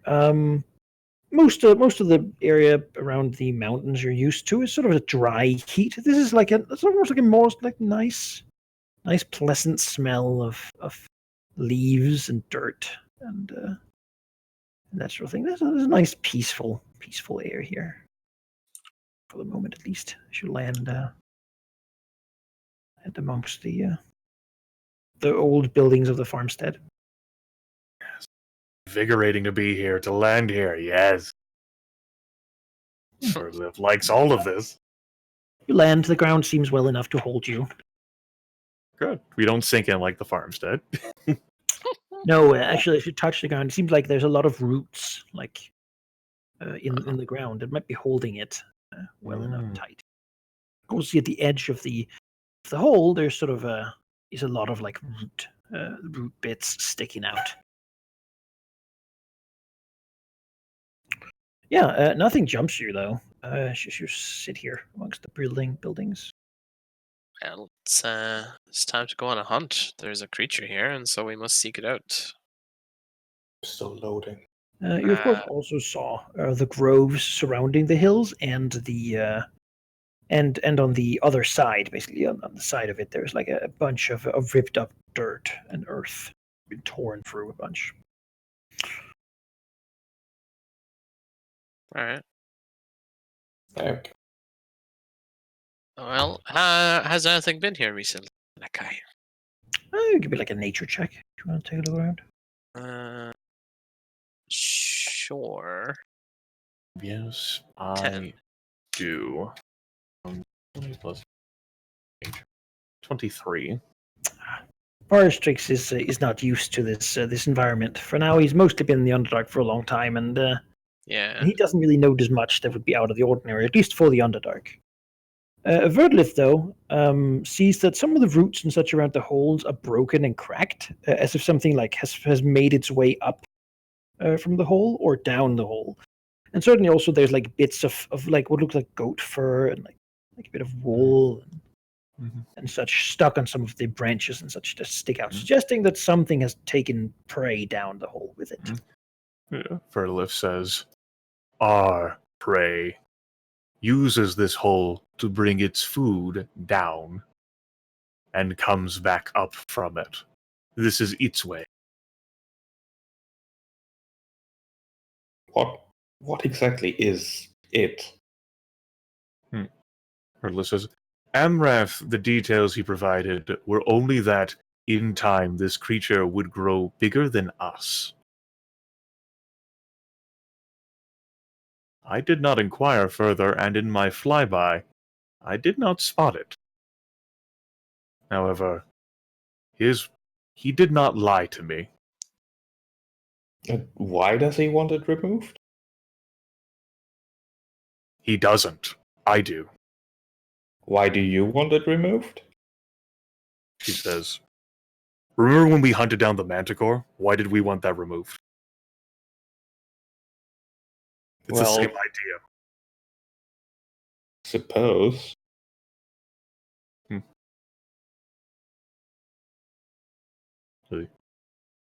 We can't have any creature that could grow as big, if not bigger than us, living anywhere near us. What would that say to everyone who wants to intimidate us? This creature could perhaps become a useful tool or ally for them. What if, in the process of trying to assault Elm, this creature came to Elm's defense?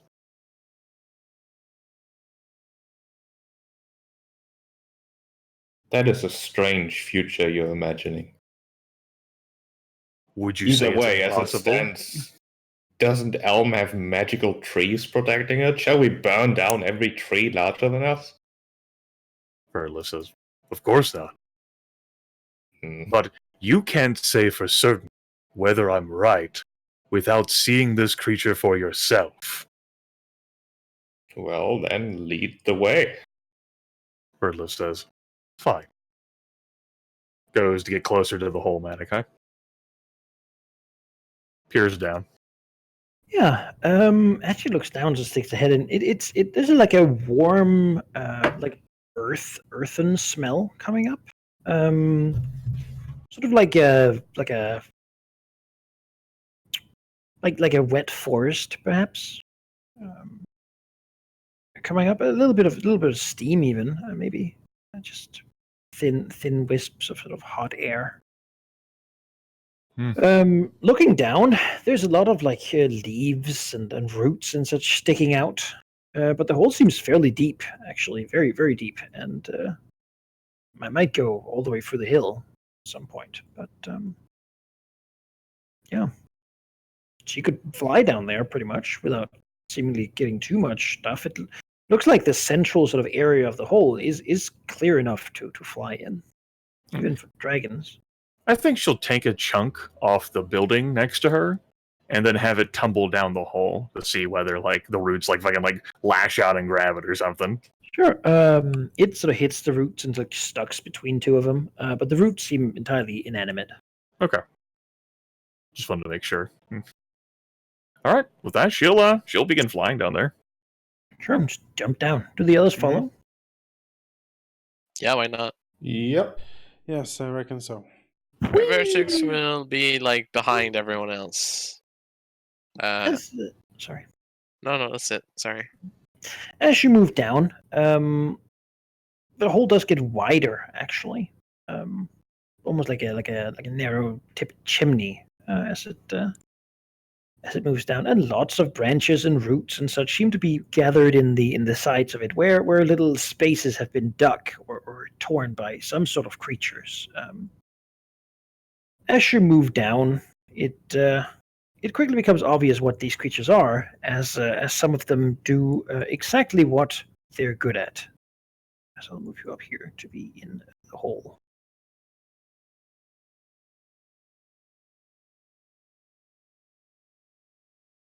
From around these sort of branched and leafed, almost like shelves, jump things that look somewhat like you, which are conic in shape, though lacking forelimbs, instead having claws upon the tips of their wings. They begin to drift and dive out for you, perhaps mistaking you for falling creatures. Their minds, at a glance, seem to be that of animals rather than that of dragons, certainly. So I'll roll initiative here. Are you surprised? I don't think you are. No, I don't feel surprised. I don't feel Feel like- surprised. It's a lair of a powerful creature. I don't think we'd be in like any way surprised at what we're encountering. Mm-hmm. As usual, the dragons get to enjoy. Oh God, this. Let me just. Yeah. Yeah. As everyone has fucking like 33 initiative or higher, I'm sure. Oh. I think, yeah. There you go. Ah. The map was set to have 5 Oh, foot wow. increments, so Ah. I had I see. to There we are. move you off of it for. That's better. I was like, oh, this is gonna be very slow combat. People can't move very far with that. With that speed. Yeah, as everything here will be flying. If something knocks you prone, you're very far to fall. So you will most likely just fall and then like recover your flight ability and then fly up. Yeah. Well, you know what? I'll do that too. Sure. Yeah. As out from the side jumps a gliding creature, running along a branch and then jumping off. Yeah, a drake.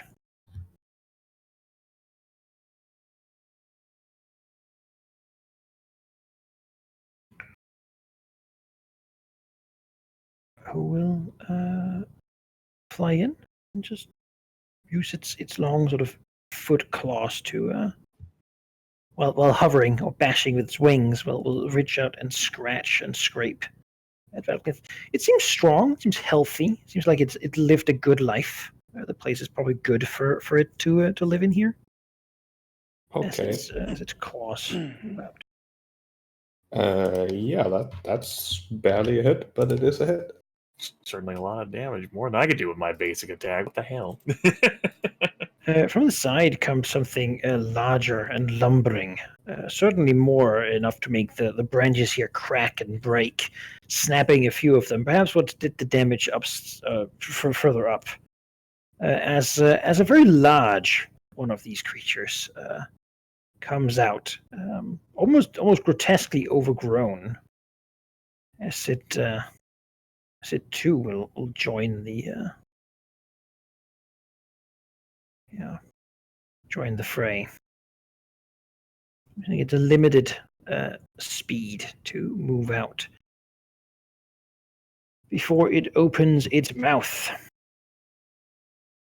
and lets out a horrible, stinking breath.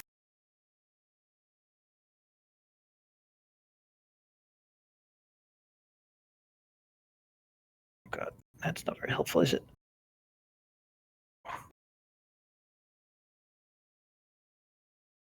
Nope, that's okay. There we go. Yeah, as it will do a blast breath attack. That is one too big, but it will still hit 3 of the dragons, being Valignith, Varstrix, and Verdolith. I'll be doing them in the opposite order of that, with Verdolith, Varstrix. Sure. There's Verdolith, Nope. Varstrix, and Yep. Valignith. Yeah, okay. That is a crit against So I'm assuming it's the first damage we take, right? yes. Ow. Let me just see here. Crit is then 19 damage. Mm, And of course, the 5 poison ongoing. So roll max damage anyway. ongoing on a crit. The first time is doubled, correct? I think you're thinking of 13th age. That's what it is. Yes. Yes, I am. Okay. Stop killing us. As the poison is. I'm too resistant to your weak poison. Aha! Yes, and it actually, as it does, it seems like not to have a great sight. So once you begin to be poisoned, you sort of seem to this breath is like a lot of like almost like a tar like sludge that spews over you. And as it sticks to you, you begin to smell pretty strongly as its nostrils flare, and the drakes sort of seem to get really agitated by the smell.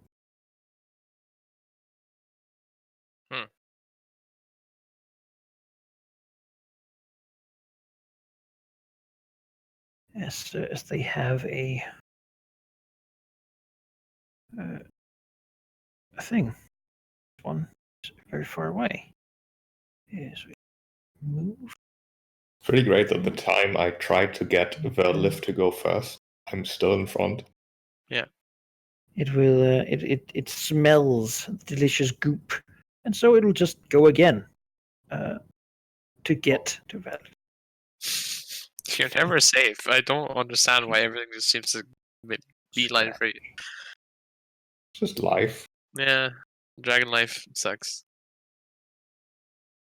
You tried, sheep. I tried. Can just make it. My Claws. God. What the Yeah. fudge? Right. Bloody turn one. That's They're living up to their name, we'll say. Oh no. par for the course. Ravenous, it scratches at the Varstrix, clearly desiring whoever has the goop on it. I gotta go down Critical. soon. Whoa, okay, so how much more? So that is actually 19 damage. Ah! I bloodies. I'm almost dead. Yay. Can't make it. It'll Telraxus. Varstrix. Since you start your turn next to Bloody Dwelligneth, you take 2 fire damage. Well, I take 7 damage then. Because of my poison ongoing. And that's fine. Let's see here. Do you know what? Vereshik does not want to be here. So he's going to use his daily dimensional shortcut to teleport the hell out of here with everyone else with him. Okay. So I'll pop the thing. Let's see. Where exactly do I want to go? Probably as far away as possible from here. I will choose... Put a dot, whatever. how much of this area is there any like difficult terrain, or is it just whatever I can see is fine? I think your dragons are big enough that these branches here you can break them. So I think like Right. without too much difficulty. I think Well, a but smaller creature would have some difficulty, but this is a spot. Just fucking all right. Just imagine the middle of this area thing is actually the spot. So 3 squares from that, everyone within a burst 3 of me, which is everyone.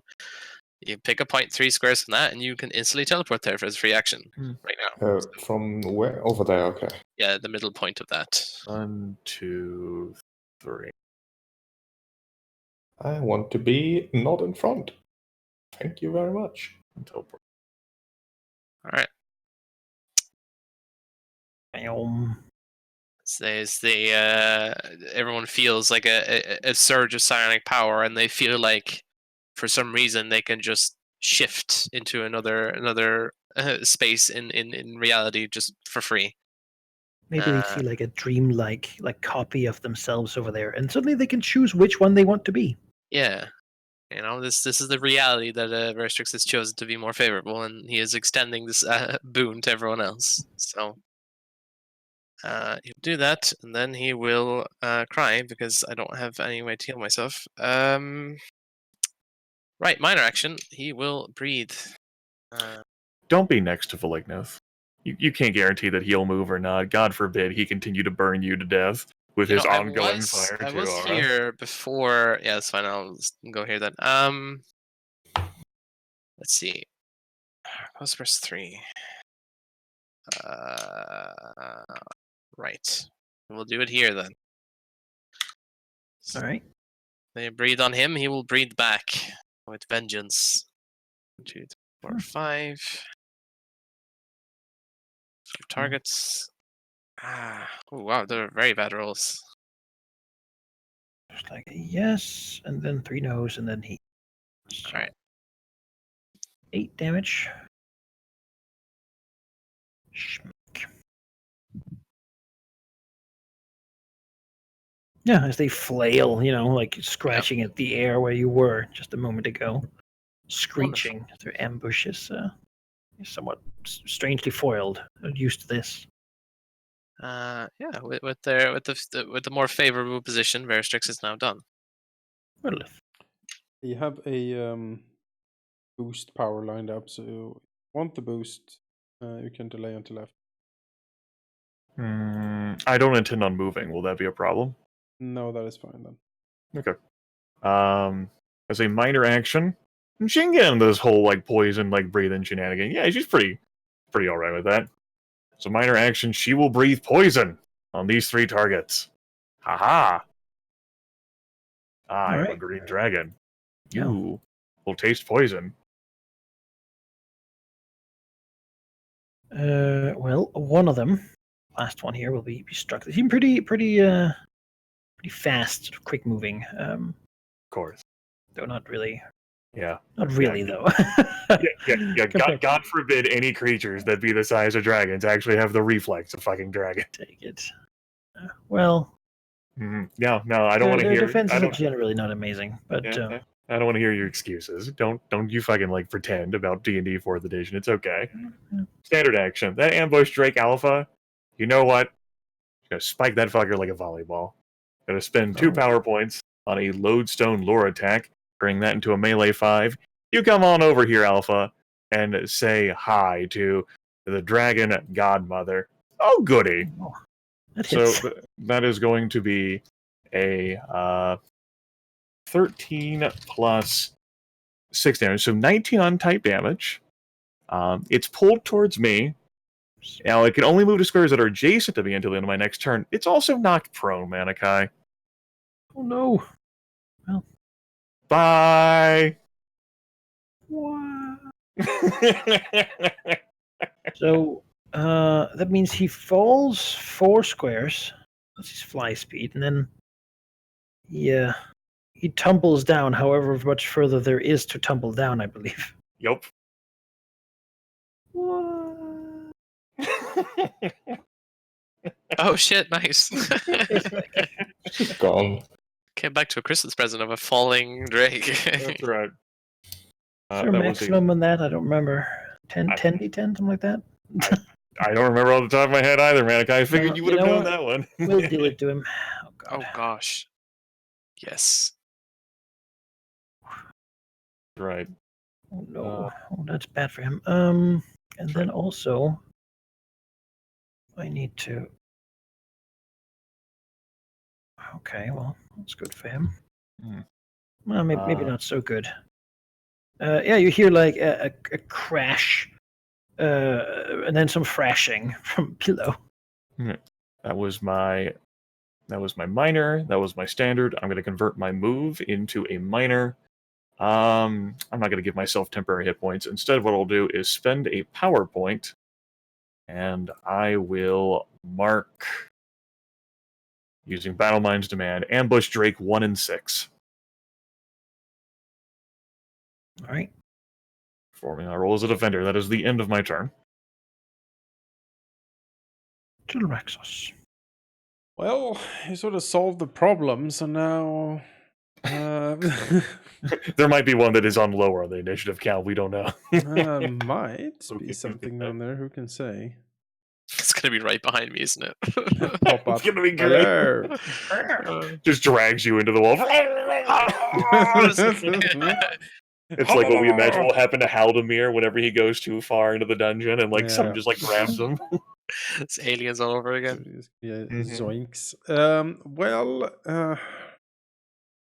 spending the daily now seems less urgent than it was, since big guy has sort of tumbled into the ground.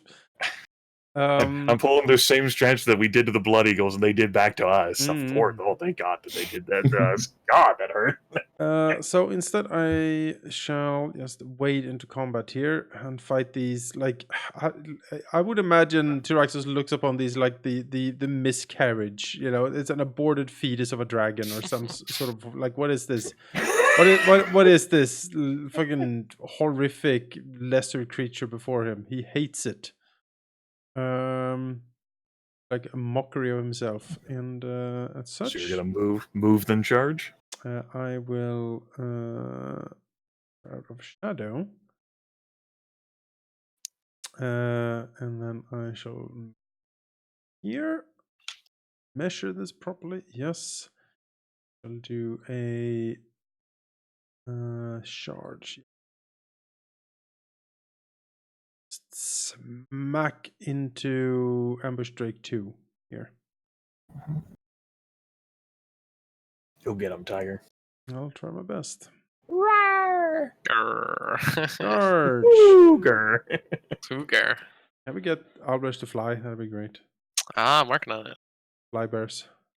Oh my Fly God! bear. Oh my God! If we saw owlbears that flew, I'd be fucking nuts. Like, nope, I'm not, nope, we're not in this world. Soaring through the sky. In the night, they would be entirely stealthy. Oh, that's almost a crit. Oh god. Okay, well, that's a hit. Yeah, 37 damage on ambush Drake 2. And Bloodied. yeah, well, let's dread smite it, see how lethal Oh it is. no! I'm not a will of the wisp. I don't have resist half Yes. everything. Die, all of you. Yep, that is it for Tyraxos. Right, Valley.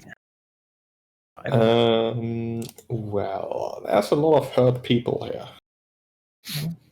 But Veritex is fine in the back there. He's just gonna What? fly closer here. 5 ongoing, man.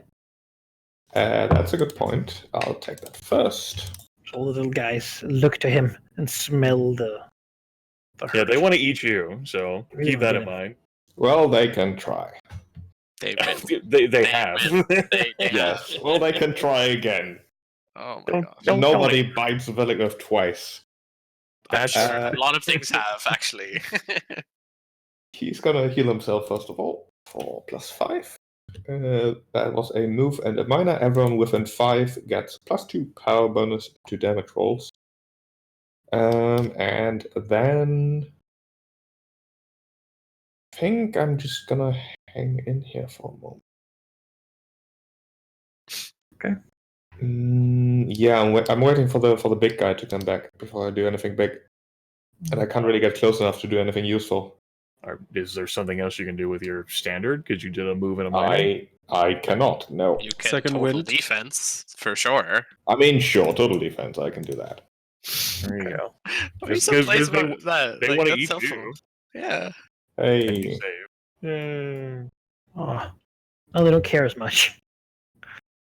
Oh well. I'll sort of run across the branches and then jump out to fly over here. Aha! Can't get that far. He was very much more motivated, but someone smelled delicious. This one's taking ongoing damage. Back. Looks like it's very hurt. And it will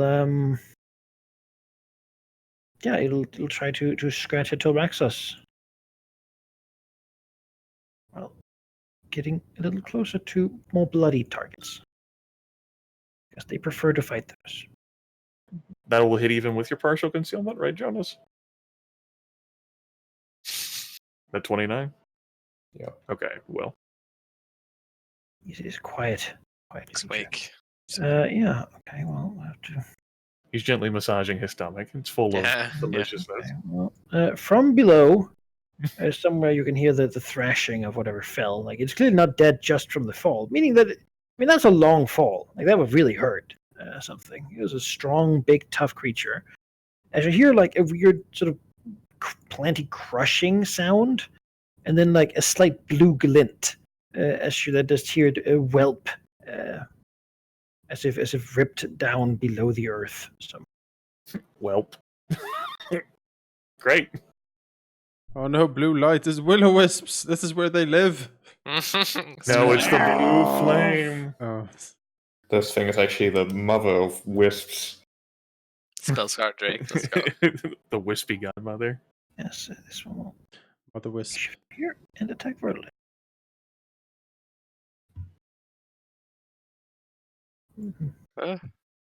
Shifting strike.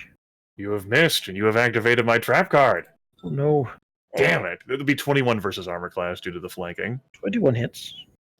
17 untyped damage. And we'll go ahead and, I guess I can teleport to a square adjacent to the target. Put her And here. +2 from Valinus. That's right. It'll be an extra 2. Okay, 19. extra two, sure. And we'll teleport her here. All right. This one will take that chance to just attack them. No. This. Aha. Well, they're still a bloodied foe. They will soar. Bearchicks would be fine. They're not very fast flyers. The Finally. draconic condition and all that. Welcome to the club. You know, Me too. I too am not clumsy fast. flyers, in fact. So Yeah, well, Bearchicks is totally unsurprised. He will second wind himself. Alright. Let me just strike that down. Let's see, what do I have to not get killed? Sob profusely. Yeah, that's it really. Two ill-conceived hits will knock me down, so I gotta be careful here. It will stray over here. I mean, I didn't say I was never going to give you a heal, just I didn't want to blow all my heals to round 1. That's okay. That's okay. Verstrix knows. She left him behind. Let's see here. Abandoned. Forever unwanted. Well, that's my standard. I moved, so that's it. That's it. okay, Redlith. Okay. Well, that sounds fun. Whatever's happening down there, I'm sure that's going great. I'm glad that Alpha Drake scouted ahead. On to more important matters. I hate you. No, you don't. Ambush Drake 6. We got the goods. I have an unaugmented Twisted Eye attack against Ambush Drake 6. Right. 26 versus armor class. That hits, yeah. 17 untyped damage, and it will take a -1 penalty to its attack rolls until the end of my next turn. Because I have an ally adjacent to it. All right. Aha. Yeah. A minor action will be spent on giving me Psionic Vigor for 8 temporary hit points. Actually, that should be 2 extra damage because of... No, Sheep had his turn? No, he hasn't had his turn yet. No. It'll be 2 extra you still have damage. the bonus damage, yeah. Right. And then my move action will be to laugh at the inferior draconic creatures. I will donate my move action to charity. I end my turn. Yes. You're certainly bigger than them. They seem to like bigger than them dragons, but you're also fighting them right now, so I mean, they started it. it's true. They had a big one, but now he's gone downstairs for some reason. They know never to go there. Bad. Yeah. So Axis. Well, I mean, like, we'll do Vice's reward. Just keep the defenses up. We do hit points. Gotta keep beating up too. Yep. And then we shall do charge, I believe. Like this. Smack. And hold these two in place. Where Strix doesn't get eaten too much. Just a nibble. Yeah, it's a little nibs. He will go for Ambush Drake 5 with the charge. All right. Charging. Damage bonus. Swing. 26 AC. It's a hit. 40 damage. Rushes into him. Instantly bloodied. Awesome. And then we'll pop Dread Smite on top of that to kill him in subsequent. Oh no. I'm just a Drake. I wasn't prepared for this. To freeze and rot. Yes. Mm. The pain. Alright, well, Strix wants to heal, he can get one. For a hitting surge, +4. Which will again be +2 power bonus to damage, which, by the way, did you apply that bonus to your thing? No, I did not. Okay, then Additional 42 damage. Yeah. Pot. Then Malignant Fall, Dragon Breath, those two convenient drakes in front of him. Sure. First one.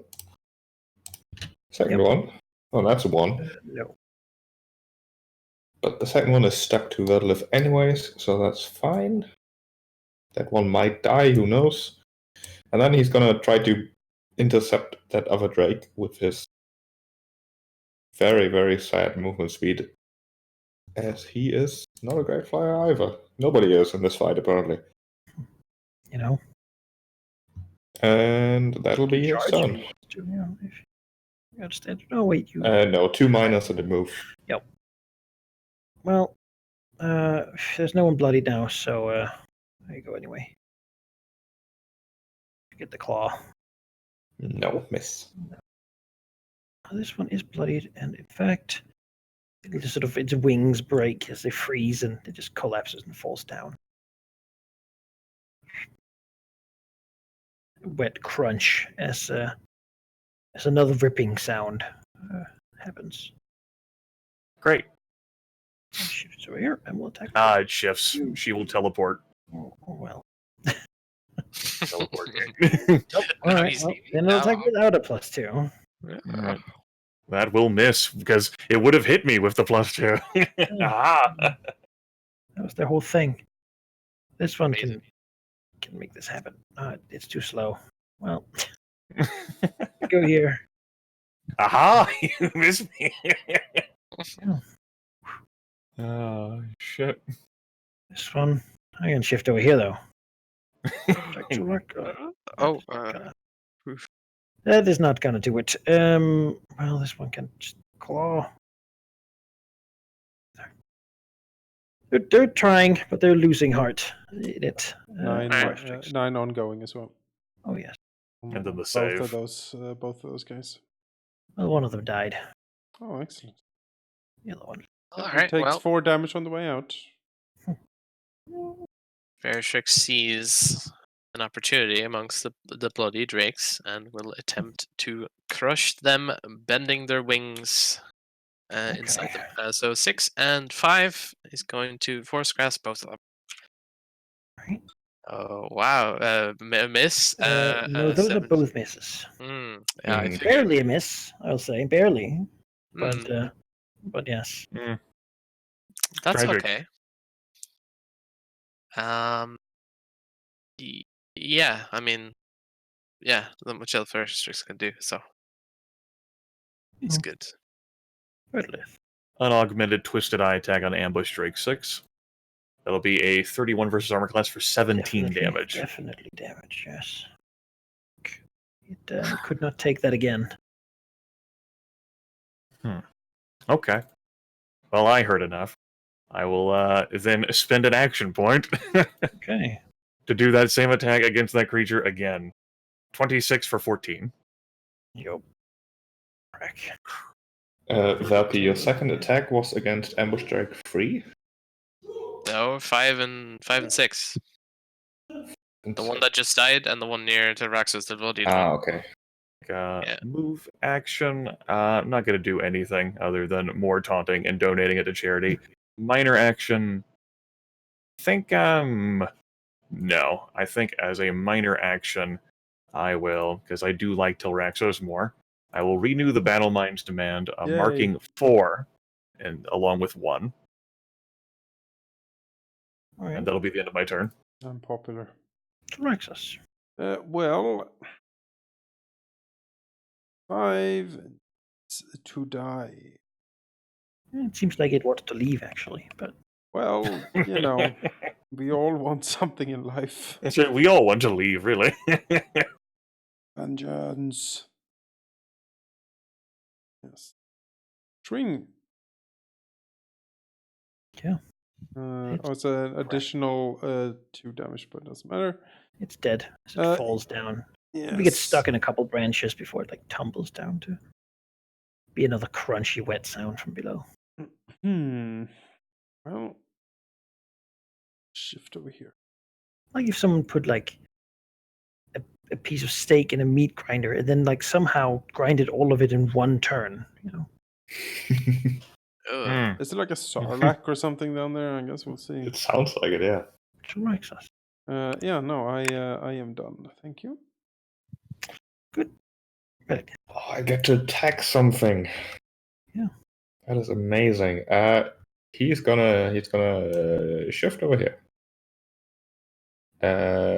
Actually, yes. And then he will befuddle this ambush drake.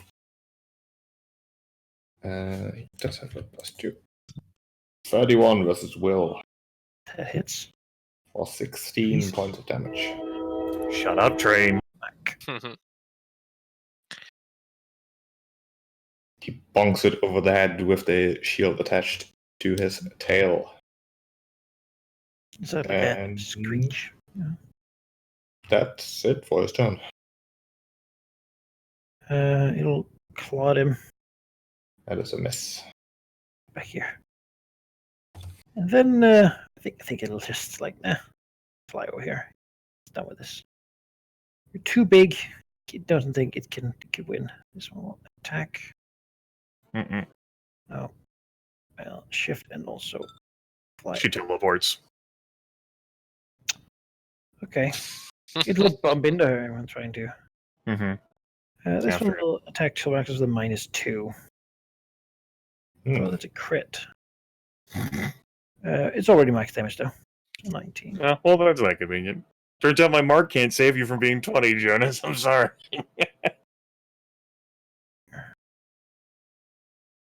Restricts. They seem very disheartened. None of you are bloodied or gooped. So Well, they could always be more disheartened. yeah. Just for annoyance's sake, Verstrix would like to just grip that Drake 3 there that's attempting to run away. Non-powered, just one target. 27 versus Fortitude. Yeah. 13 And is since it got befuddled, it also means it'll attack itself. slow. It'll hit itself. Alright. It's also From slowed. bloodying itself. Aha! Oh no, now Ascent. there is a bloody target. Stop They hitting don't seem to yourself. be canon. Opportunity missed, as far as I'm Yeah, concerned. well, Yes, Verstrix is done. really. I mean, if it wants to leave, Verlith perfectly understands, and it can send the Drake to a better place. 2 PowerPoint, Lodestone lure attack Wow. against the Drake right next to me. Because what the hell, right? That's going to be a 31 versus will. Oh, yes. That'll be 15 untyped damage. It is not prone and can only move to squares that are adjacent to me until the end of my next turn.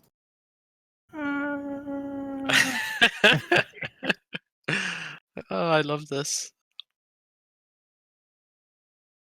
You enjoy hugs and kisses, smoochies. Chomp chomp. It falls down, and with a crunch, it's gone. All right.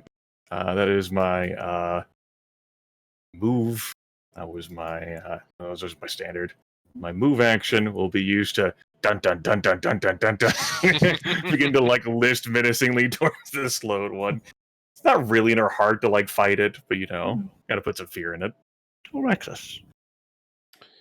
Doopy doopy doo. Well, we'll swing at this guy. Okay.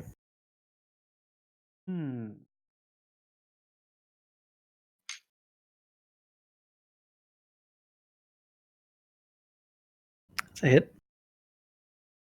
Damage.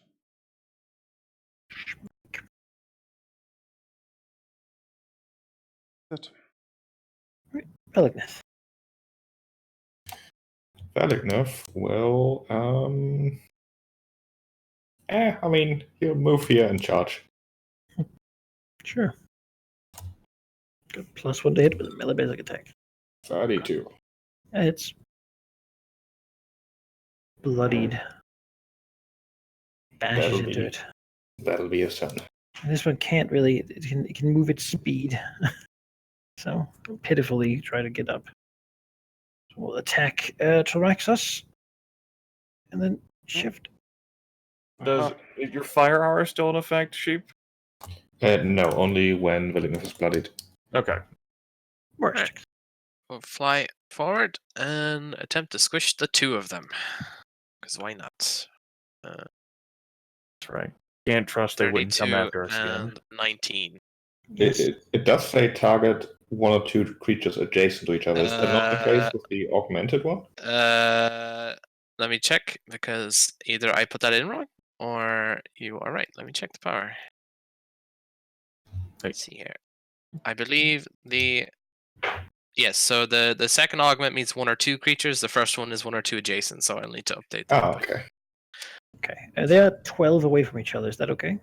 Yeah, they don't. As long as I'm within 10 of both. For the second Okay. augment, it's fine. All right. I'll just Then fix that. Crash. And they're immobilized. Yes.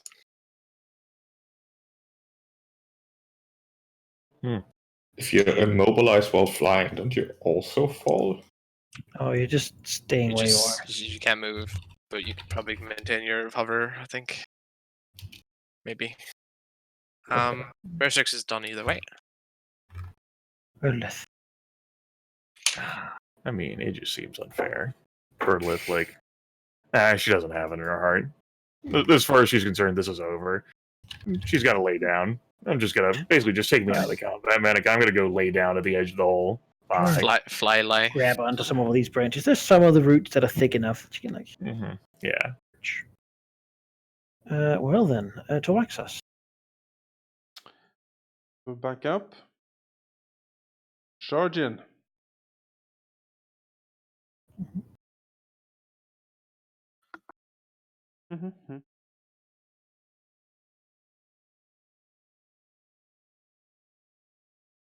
See? Yes, that hits. 6 damage. So what's the matter there? Claws cut off the wings. Body tumbles down. Tumbles down. Oof. Everything below. Melgnith. I literally do not have anything with any range whatsoever, so except like a daily. You know, as far as Value is concerned, this is over. So he's just gonna go here.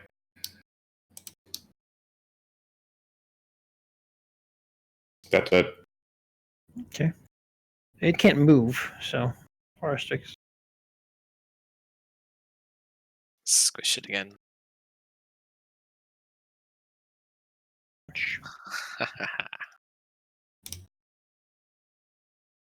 It's like telekinetically, like like squished into itself.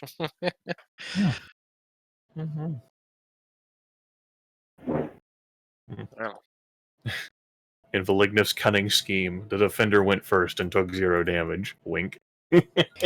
Yeah. Oh, shit. Even when I don't try to rush into things, I rush into things That's somehow. what happens. That's what happens when we go into the battle toad's hole and we're assaulted and from all directions. Yeah. Tyraxus will gingerly set himself down in the branches. Take a short rest, a little bit of a breather here. Sure. Mm-hmm. all right. It sounds like whatever was down there was having a blast. So we'll ruminate on that for 10 minutes. Set a pretty big meal down, so Makes would- sense. We wish to parlay. we have brought gifts. That's right. We come bearing drakes. Just been sending them down. That's right. We will send you more drakes. Maybe a goat or two. Yeah. Maybe some cultists of the blue flame. Maybe can just poke some in here. That guy. We're taking the short. That couldn't have been what Amrad was referring to, right? Those drakes, those couldn't have been it, right? You know, they're great predators, but they're not compared to dragons. Yeah. There is a squishy sort of chewing sound seemingly coming from below. Yeah, there's that. She's thinking about that. It doesn't actually, this map is a little deceiving. It's not entirely dark down there, just dark enough that through all the leaves and branches of this hole, you can't really see much. Mhm. But there certainly is ground somewhere down there. I mean, there's kind of like a falling happening a lot, so. Verlith as a forest creature, maybe she can parlay with the beast. It's good to have dreams. Make Yeah. it give up its dragon beating ambitions and move to Cormyr or something.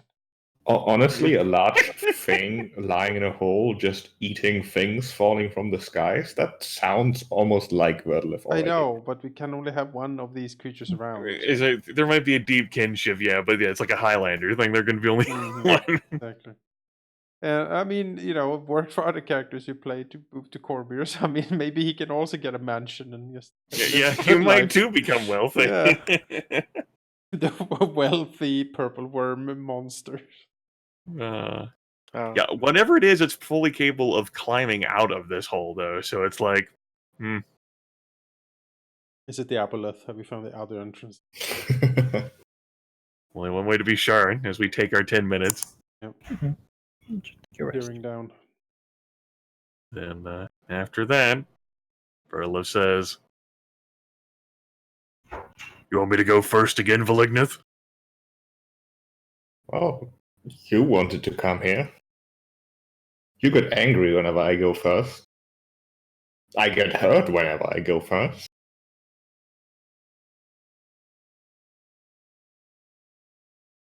Yeah, she'll rise. And she'll begin descending down the hole, trying to stick to the areas where the Alpha Drake already fell through, because she doesn't want to exert herself too much, Manikai. You know how it is. Oh, yeah.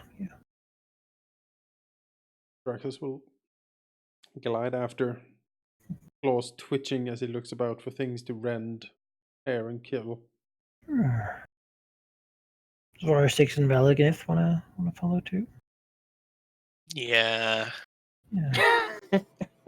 Yeah. Eagerly jumping down into whatever is down here. Eagerly, yeah. That's the word choice. You know, for the how will I phrase this? For this excursion being advertised as, you know, not in the Underdark, we seem to be underground still.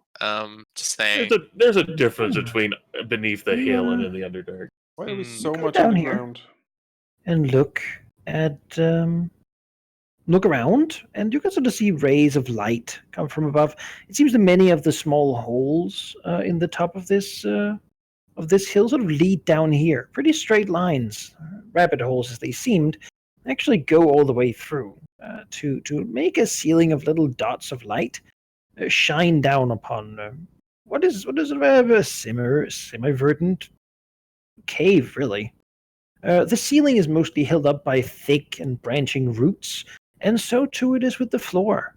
Some cliffs and rocks are here and there not covered, but most of it is covered with light vegetation, or even some mushrooms that could be reminiscent of the Underdark, though far less colorful. Vegetation mostly grows where there is light coming from above, and soft earth for it to do so, seemingly opportunistic. There is, however, also a lot of sort of rotted plant material and leaves and stuff that seem to have been falling from above, feeding the ecosystem down here. Beyond that, a lot of the earth seems to have been torn up and ripped up, especially under this big hole you just came down through. Recently, it seems that a lot of it has like almost opened and swallowed whatever fell. Though it's hard to investigate it that much while flying. I'm not gonna land first. I do You, intend to continue flying. You all, as you enter this place, feel a smell that makes you feel instinctively uneasy, agitated, and probably also on edge. You have never smelled this smell before, and you can't really know what it is, but it instinctively makes you feel, uneasy, unwell. It's a smell that dragons are anathema to. Oh, really? Mm-hmm. What's anathema to a dragon? Primal instinct. It's another dragon. It's like a Sense nest. it. Is it a very smelly giant? It's a sharp smell. It's faint under all the sort of soft and nice smells of dirt and pine and such. But it's definitely here somewhere. Right. Tries to around. Tries to spot the smell. Sure, give me a perception check. Oh. You can do it, buddy. Not bad We perception. Follow your nose. Wherever it goes. 28. Ooh, Wow. nice. You smell that good. Mhm. Anakai makes a stealth check in the background. Oh, what's that? 43? Oh. Almost. Oh, Can you No? hear me now? yes. Yes. Okay, for some reason it wasn't picking me up. Ah, okay. Anyway, you can definitely see or smell where this is coming from. It's coming from the area that got riled up recently. Like all this ripped up dirt and such is definitely from where it comes. Pretty much right under you. As he looks, you can see the earth slightly moving, as if something is sort of burrowing or digging through the soft organic dirt Okay. below them. It also has like a slightly crackling smell as he looks down. You can see some of the dirt, I know what this is. under him seems to be moving slightly as well. It's a bit here, isn't it? Oh no, it is. I don't know what that is. Squints down and points with his claws. It is below us.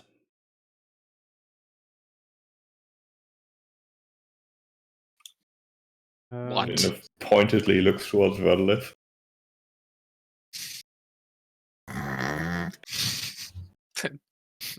She looks back at Valigno. Alright, well then, someone has to land. Tyraxus snorts, pops Shroud of Shadow and charges the moving earth. Drill dive attack. bombs down. Yeah, it's just a.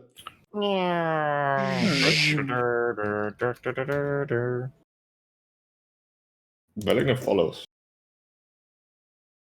You know, can't have him get all the fun. Get people to initiative. You can decide if you want to go down there or not. That's up to you. But I think Versus will stay in the So air, is he but at the top? not land. yeah, he's attacking the dirt. Yes. Attacking good. I'll try my best. Roll an It's a attack wizard's roll. mirror image. What the? Flying right down on it. Oh, flops into the ground. Would It's that just like be its open mouth, like ah. 22 versus AC? It's a bullet Yes, disguised as a I mean, yeah, he strikes the earth. He's pretty sure most of it hits the dirt, though. Verishix will change that to a reflex attack with his reaction. Okay, then it will hit. Yes, Find a way in the cracks in the dirt, perhaps. Aha! Shirax's claws find a lot of hard, moving, rubbling plant material. Ugh. Gambling Um, mound? Hello? that seems actually pretty eager to get close it to is, him. Yes, yeah. it actually kind of wants this. Well, Oh no! well, not with the claws though. I'm dread smiting it, so 9 ongoing cold necrotic. Take that, foul creature. Yeah, as long, rooty tendrils sort of spread out from it to grasp him. Oh, how gross.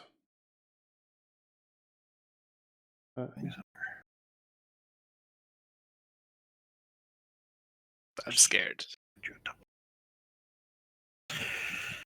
All right. That's Jalaxos. He strikes the mound of dirt and earth. Doesn't seem appropriate for my character to immediately act, so go ahead and delay me. I'll let you know when I want to act. Okay. Well, the mound of earth. Trovaxus is right here. Sadly, he is too big for it to just swallow. And so it'll be forced to do other things instead. It is, however, one of those creatures that sort of slowly, just from the dirt and such around it, will begin rebuilding itself. And actually, also, it's still dying, so I guess it's a net negative, but that's how it goes sometimes. So it will reach out with its tendrils to get him. No. Well, that's Toraxis is no longer flying by this point, right? He's crash landed into. Yep. Just wanted to make sure. yeah. Well, it gets to do it twice. Sadly, none of those hit. It tries to envelop him, but he's too big for its like form to swallow him up. Make a save. It Yep, take 4 damage. Takes 4 damage on its way out. Yeah. It's a great feat. It is. So you look at it, you're like, but then you're like, I mean, more restricts. well, he'll stay up here. Thank you very much. He'll take a glance around with the trained eye here. Is there any more of these like hiding under the ground, perhaps, or is it just this one? Give me a perception check. Yes. 29. Almost a crit. Yeah, there's another one close to the first one. Is that enough to determine where it is exactly, target-wise, or? Somewhere over here, but again, it's moving dirt. So. Okay, well, Restrix will take a guess, and we'll plop down. Actually, no, he'll do this. Minor action breathes over here. He'll just do one roll. that's the plants. So that would be against Shambling Man 1. Do you want me to roll again? Sure. All right. 25. All right. There's a cough from underneath the earth. Aha. All right. Begins to wither. I'll just reveal it. Hang Yes. out here. Ah. Perfect. Yeah, they seem to both be moving in this, have been moving in this direction here. Okay. As why might become fairly apparent as something else emerges Oh no. from the area below.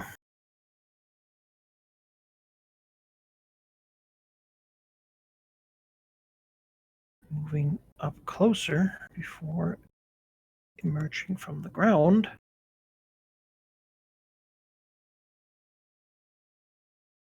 As it does. A little sort of long, wormy, but very armored thing. And not really as little as you might expect. Actually, the same size as you.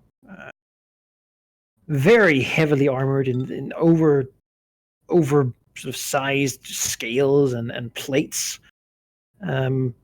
Its skin crackling with power, and its many legs sort of twitching actively as it digs through the soft earth of this place. Seemingly a nursery or some such, even. No, it stinks though, and as Taraxos sees it, he sees that in those adorable little eyes, it has eternal hatred for his kind. Oh, he hates it back. Oh no. And it will have Stop. him.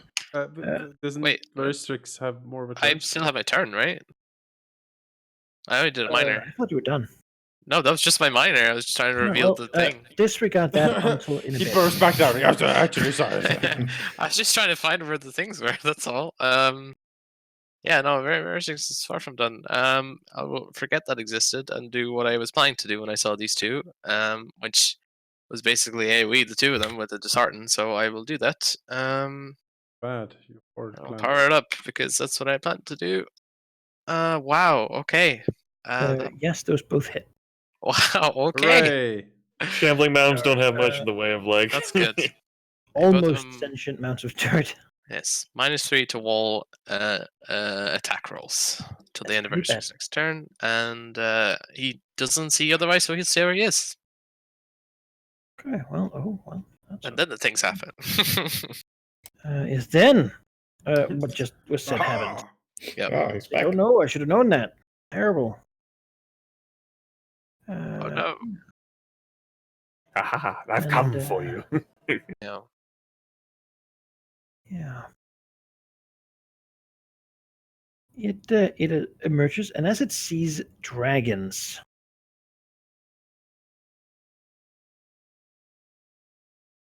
Uh-oh. I don't like that silence. I have the initiative tracker. I'm like, uh-oh. Oh. It's Oh. so angry at duplicates. It splits in two. It's the bullets, and they're pretending to be there. As sheep called. it emerges, and the first thing it does is to There's 3 of them. Getting out of hand. to rear itself. Its scales rising up as everything within 2 is attacked with lightning. Oh, lightning, Ah. you say? Yes, so this will be against Chilraxos. It's a hit. That's a lot of Nothing. lightning. It's not much to Tilraxos. Oh, I And resisted the for- shambling mounds will take the same amount. Oh. Now, that's the Boost thing them about up. shambling mounds Oh, they heal from lightning. They do. is What? Oh.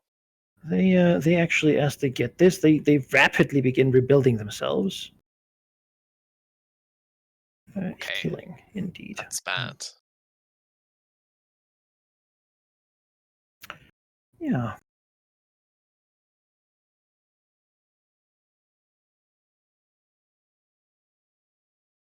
Yeah.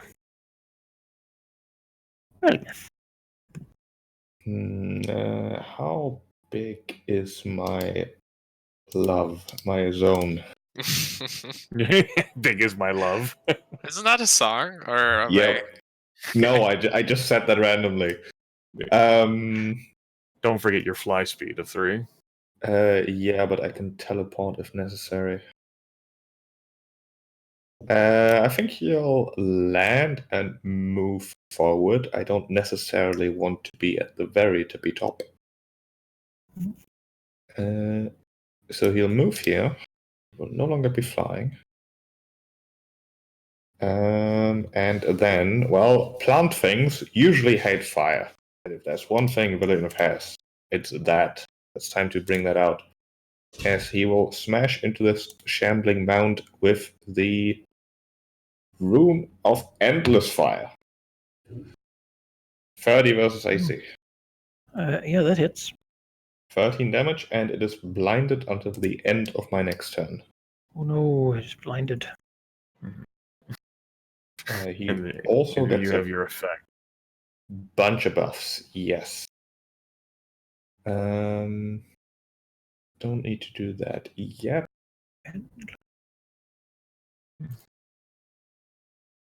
I'll hit Torexos if I fire brief here, but that not necessary. Did the fire seem to do more than expected? No, it's like wet plant material and a lot Yeah. of dirt. It does scorch and burn, but it is not super compared to just ripping it apart. All right, then action point. Okay. Followed by the Unconquered Redoubt, as he will smash into the wet floor, sending a shockwave of his making forward, which he will position like so. It is a friendly blast, so don't panic. Starting with Shambling Mount number 2. 20 versus Fortitude. Against the Behir, 18, and second one, 18. All misses. Yep. Well, that's sad. It's still half damage, and all of them are pushed forward 1 square. So they all take 7. That should be an Yes. extra 2 on that Yes. damage due to your effect. So they should take 8. Okay. The zone remains. And will give us AC and resist versus close and area attacks, which I believe the lightning shock, for example, counts as. And that'll be Willingham's turn. Right. Now we'll leave that. Shambling over here and then trying to touch Jolak. No. It is got a big penalty on its attack right now, so that wasn't really.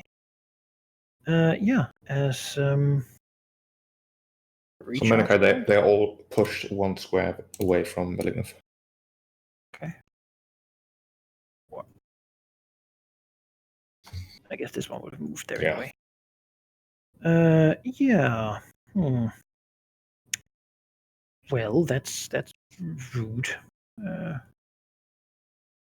Doesn't like that, but that's how it goes. It's somewhat intelligent, but how? It doesn't know what this does yet. It'll just charge Toraxos. He's the worst. He knows, and so this attack will be with a +2.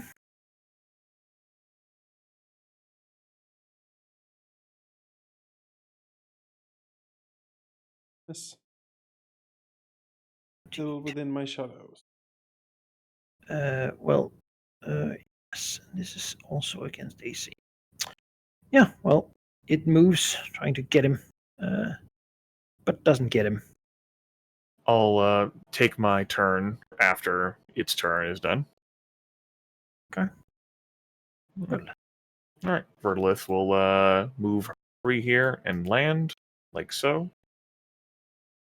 Go ahead, take that state off. As a minor action, she will, we can angle it like that. She will breathe poison down the line, hitting Shambling Mound 2 and the Behir. all right. 25 and 26 versus Reflex for 8 poison damage. Those are both hits.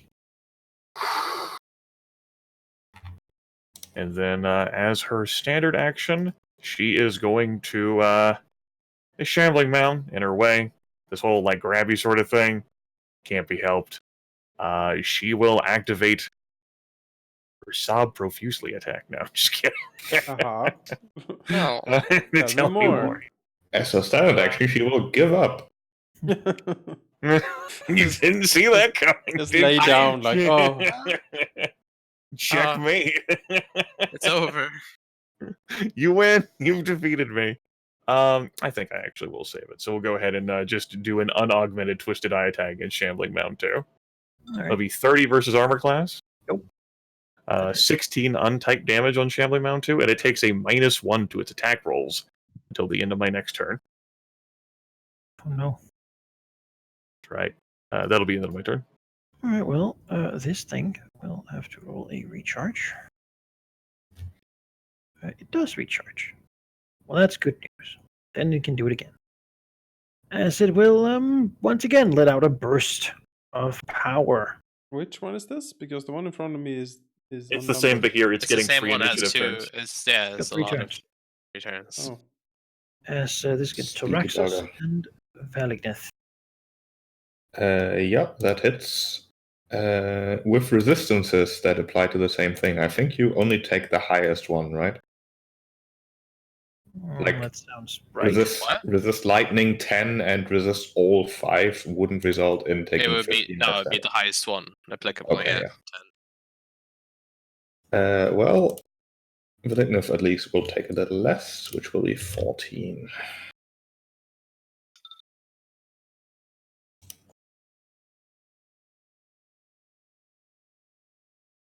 Yeah, as more lightning comes from the thing. Yeah, no, that's to Raxus. Well, Vagnith is effectively protecting Shambling Mound 1 down there with his body, so I can't really reach it. Just kill the big here. Well, first of all, we'll pop a daily with the Wrath of Winter. Everyone within 3 squares of me will add my charisma bonus to their damage for the rest of the combat. Plus 4 to all damage. Over in 3 of me. Got it. After that, I will convert a move to a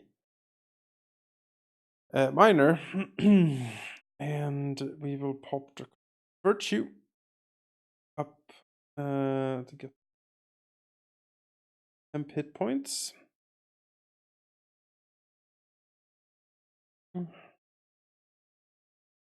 So then we will do another daily and hit the Blood of the Mighty, the Behir Whelp in front of me here.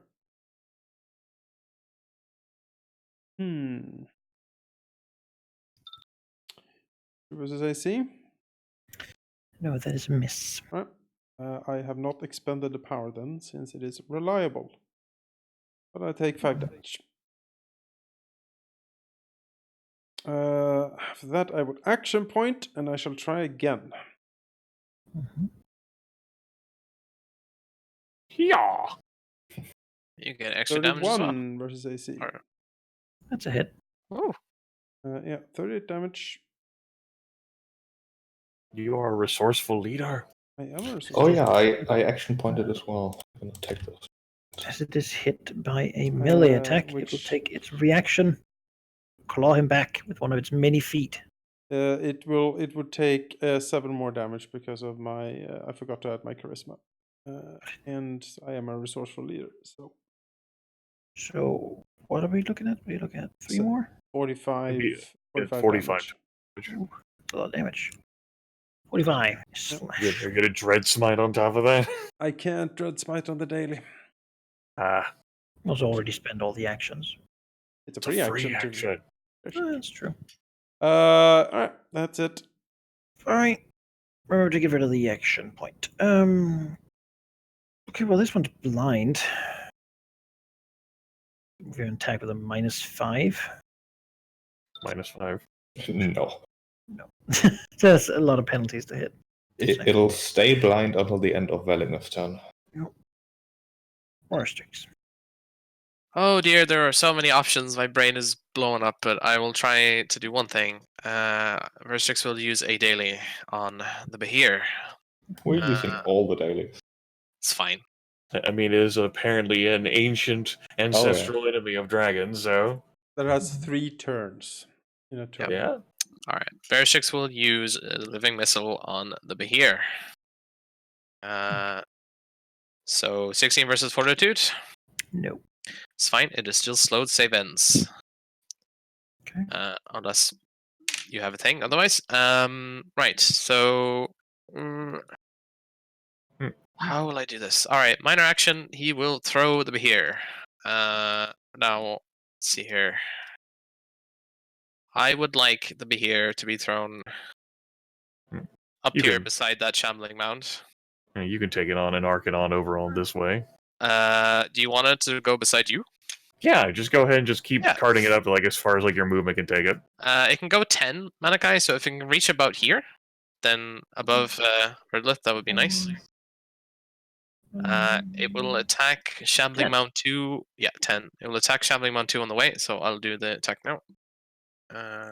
Plus 4 to damage from Taraxos. 22 versus Reflex on the Shambling Mound 2. That hits. Alright. Let's see here.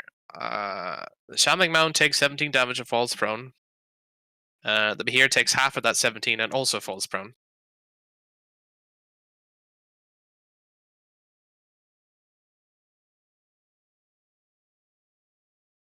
Let's see. What else can I do?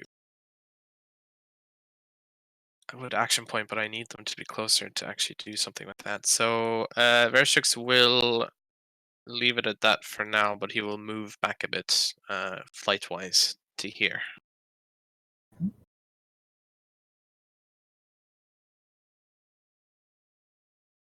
All right. Well, thing. I'll stand up. Howdy. Then it'll spend its action point I understand. to try to bite Verdlith. I'd be pretty pissed too. Dislikes all dragons. Gets me. I'll take the 12 damage, but then I have an immediate reaction that'll come its way, All right. which will be in the form of my persistent Harrier ability. 20 versus armor class. Damn. No. Alas, I do not phase out of reality. Curse you, ancient enemy. As it is missed by melee attack, it'll claw back. Oh. My god. Crit. Reaction. Which will then It's be reacting 7. to your reaction. An immediate reaction, my reaction. That's bullshit. That's 3 actions per round, technically. Mind spike it immediately. How much Sucks. damage do I take, Managar? 17. It's fine. You plenty of healing And surges. then it'll try to save, which it will. Alright, so no longer It's slow. very fucking fast. That's fine. I have more Oh. conditions for him. Well, Velignev will smack at this shambling mound in front of him. He has a bunch of extra damage currently. 20 versus AC? no. Misses. Well, great. Did you And get that you had advantage on, or like I did not. 22. That 22 was- hits? Okay, 15. And the next time it attacks will provoke an attack of opportunity.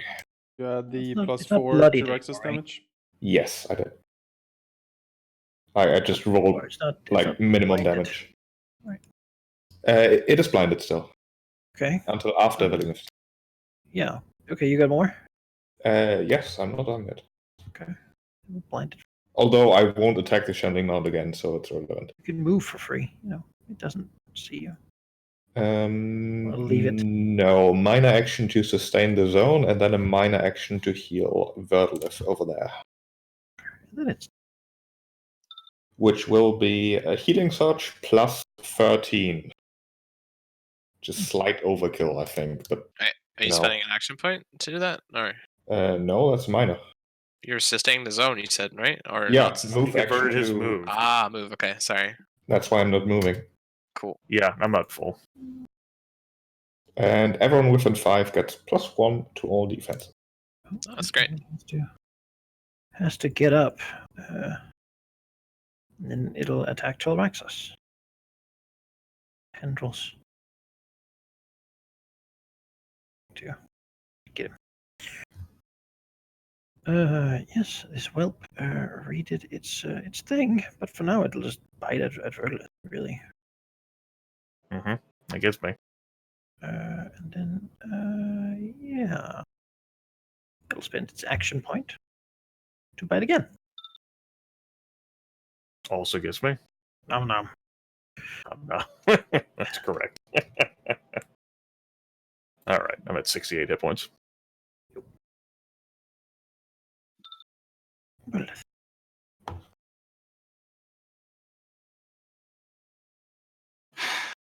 Well, I did want you here. Now that you're here, I will never let you go. Those are my words. As a minor action, I will Psionic Vigor to give myself 8 temporary hit points, because I can do that. Like so.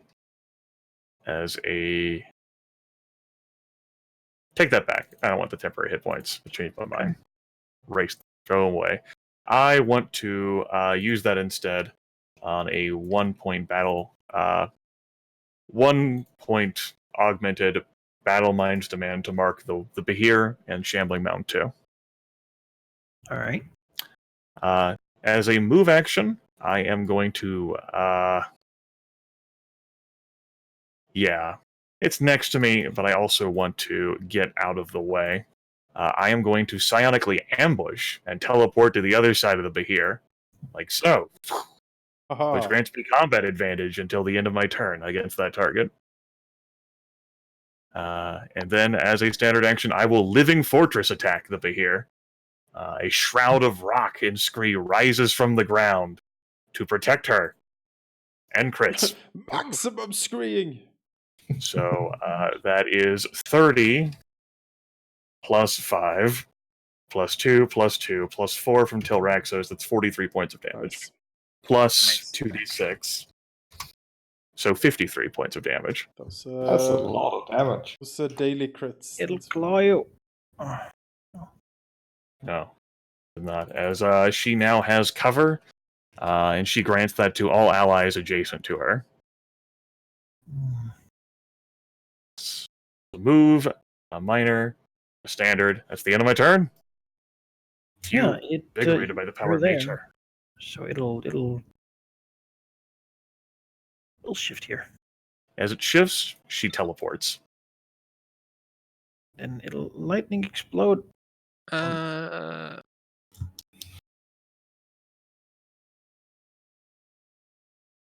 I won't do it. Healing the mount again.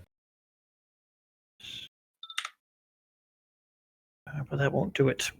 Nope, not on me. Alright, Tilraxos. feel you guys need to handle the mound down there. I feel I have an opportunity here. Yeah, go for it. The Howdy, buddy. How's it going? hi there. Oh, it's going. I tried to be on the other side of it, but it ended up being difficult. No. Well, let me think here. Actually, if I shift, no, it doesn't. Unfortunate. Ancient enemies of the dragons and all that. Yeah.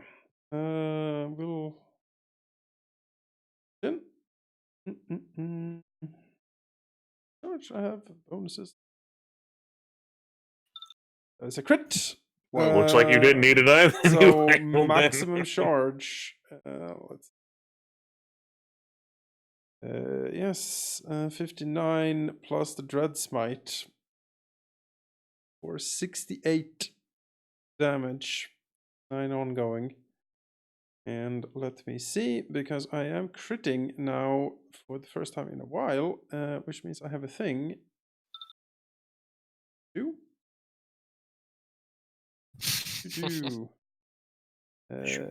welcome to the Crit Emporium with Tilraxos.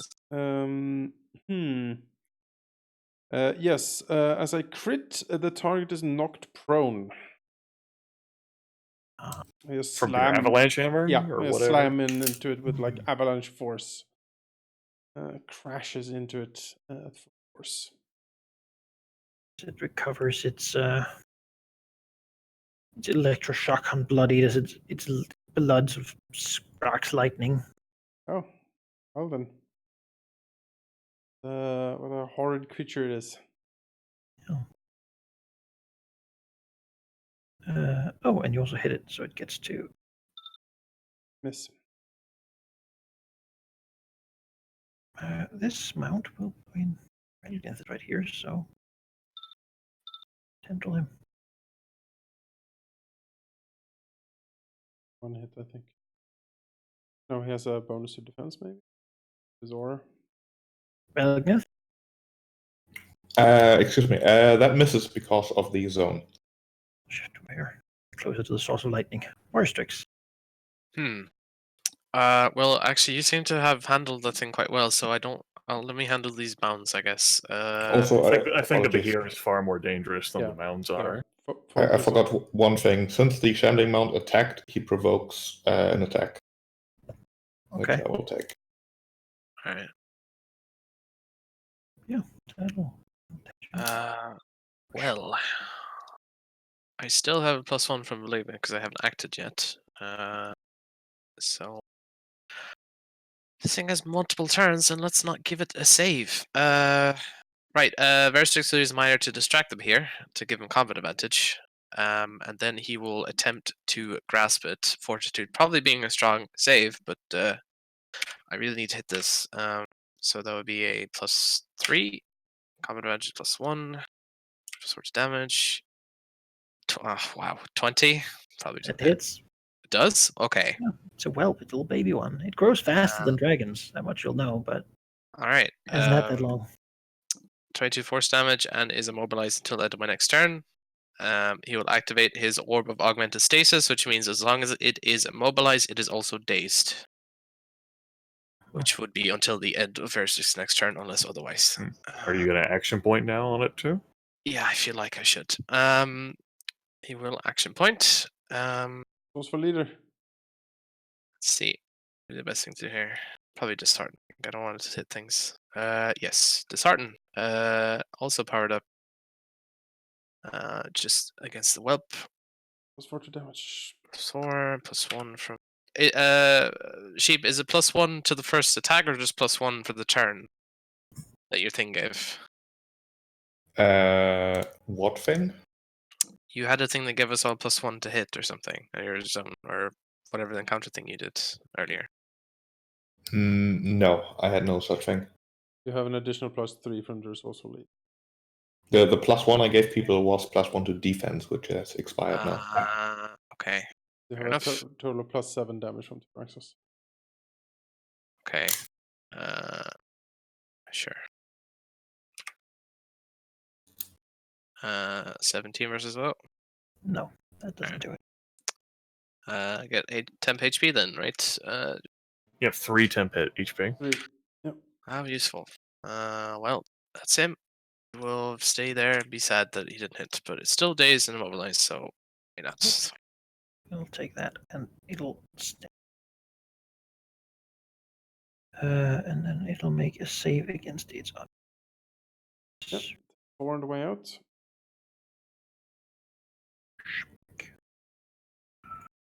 Belgneth. Right. Velignov will move here. Move here to block the thing. I'll take an attack opportunity. That's fine. Nope. And then he will. Should I help you with Shambling Mount 2, Tyraxos, or try to finish off 1?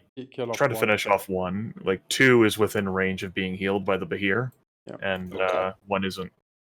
Kill 1. It's damaged. Then Velignov is gonna befuddle the Shambling Mount. Shouldn't be too difficult. 23 versus Will. That's it.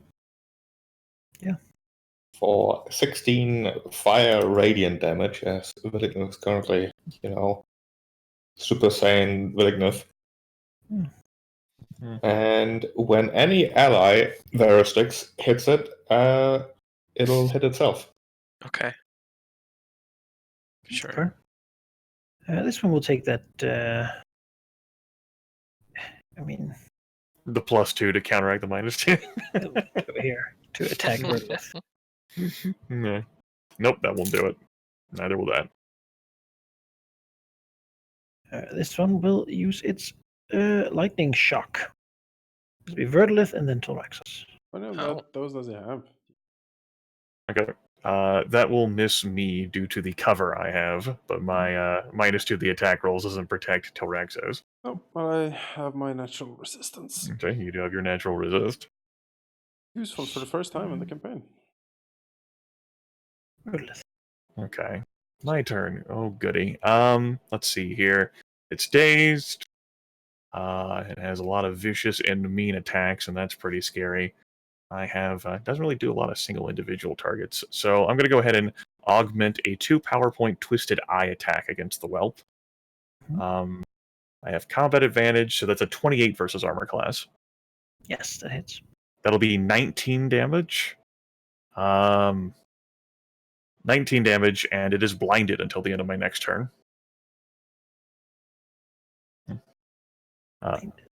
Does it have any other means of sensing me? Am I able to move fine without provoking? It's like it can sense you. As long as you're touching dirt and earth, it knows exactly where you are. All right, I figured as Things that are much. flying at this point. Yep. I'll go ahead and just go ahead and shift over here. That'll be the end of my turn. Yeah, gets to roll a recharge.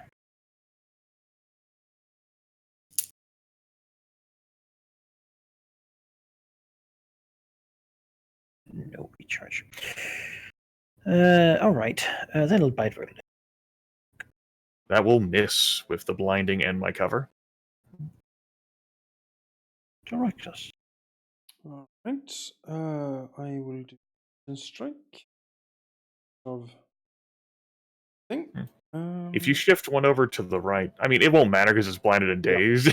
So that's I'll why I'm just shut myself up. counting on here. Triple combat advantage. This is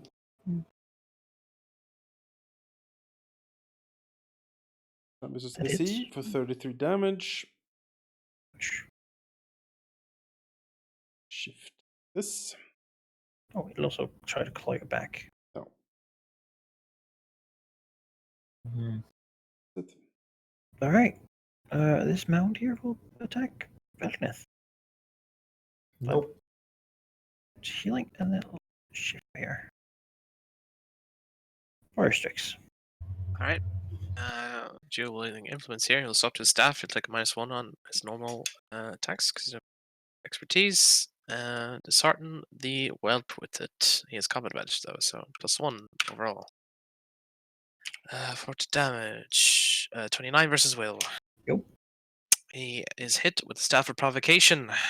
Creature of my choice makes a melee basic attack against the enemy as a free action with a +5 to attack and damage. So Telraxos, +5 to taking damage, you say? my intellect mod, yes, so +5. Alright. Of course, you have the combat advantage. Yeah. Yes, as okay. well.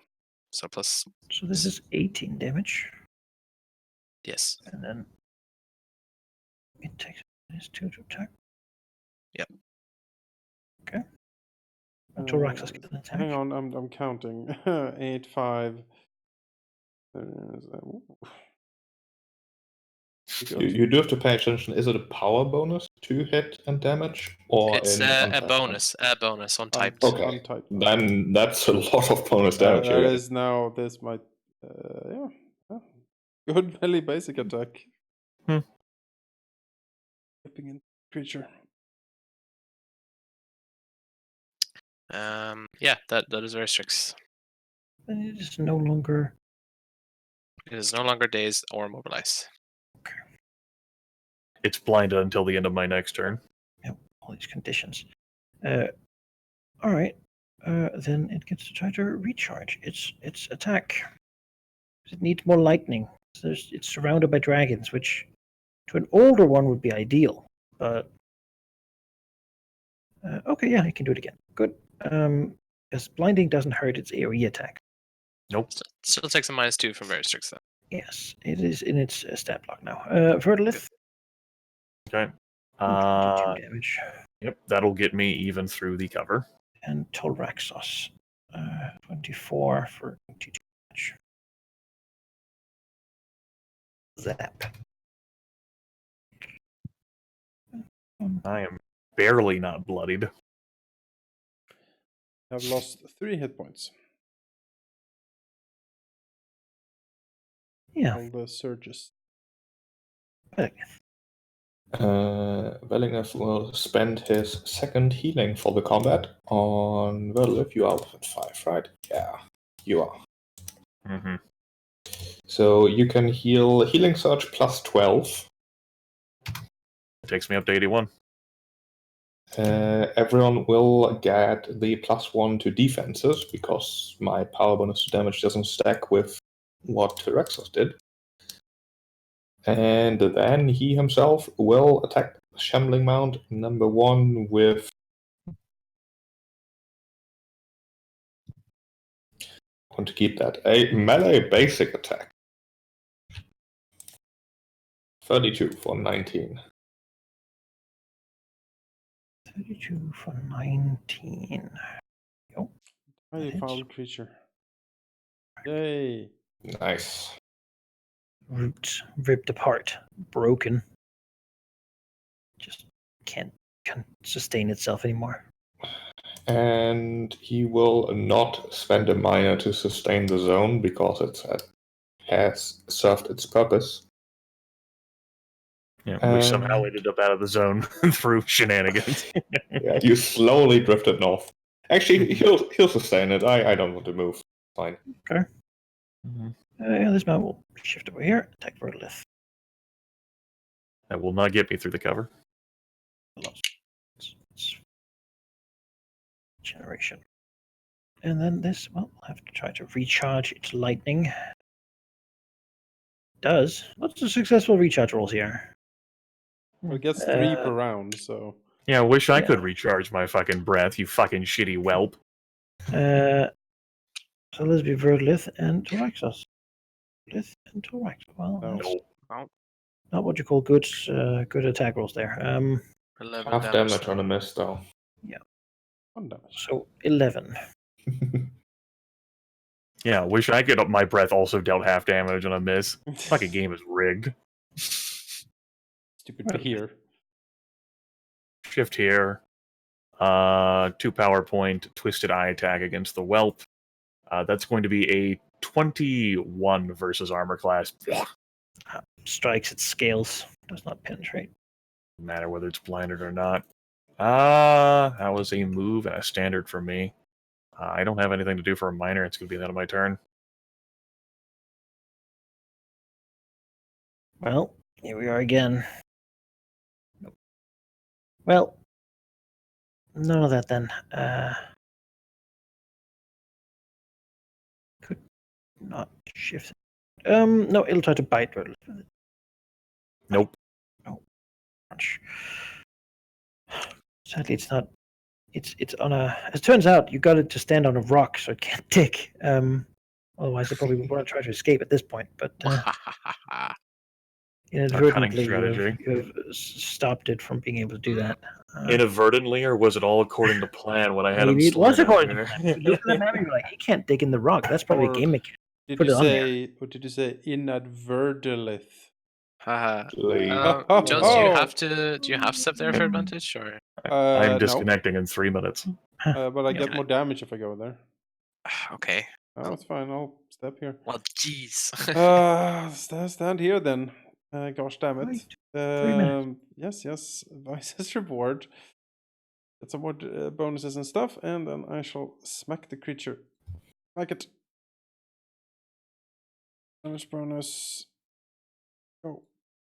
Critical! Oh, no. Maximum! critical vengeance. Crit vengeance, 49 damage. It knocks prone. Yes! Yes! Victory! You did it. Smack it, cracking one of its Great. plate as lightning sort of sparks out everywhere, and it sort of curls up on itself. Or it's sort of I will laying there. teach you to lightly! Drax just rips into it. Blood and gore flying everywhere. Nice. I am done. Worstrix. Well, fully powered to start on the mount. Yeah. Okay, great. 19 as well. Yep. 17 psychic damage. -3 to attack rolls.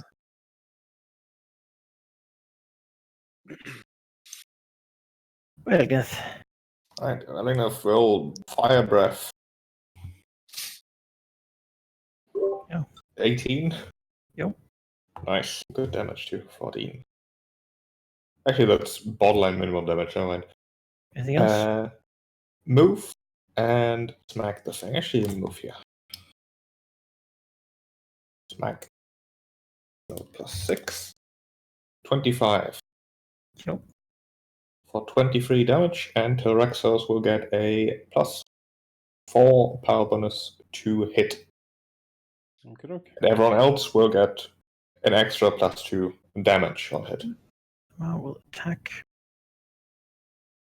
Relageth. No. I'm Verlith. gonna go hunt other Bahirs now. Okay, bye. Bye. Take care, Bye. Grenades. Have We fun. did it. Have a fun pizza party.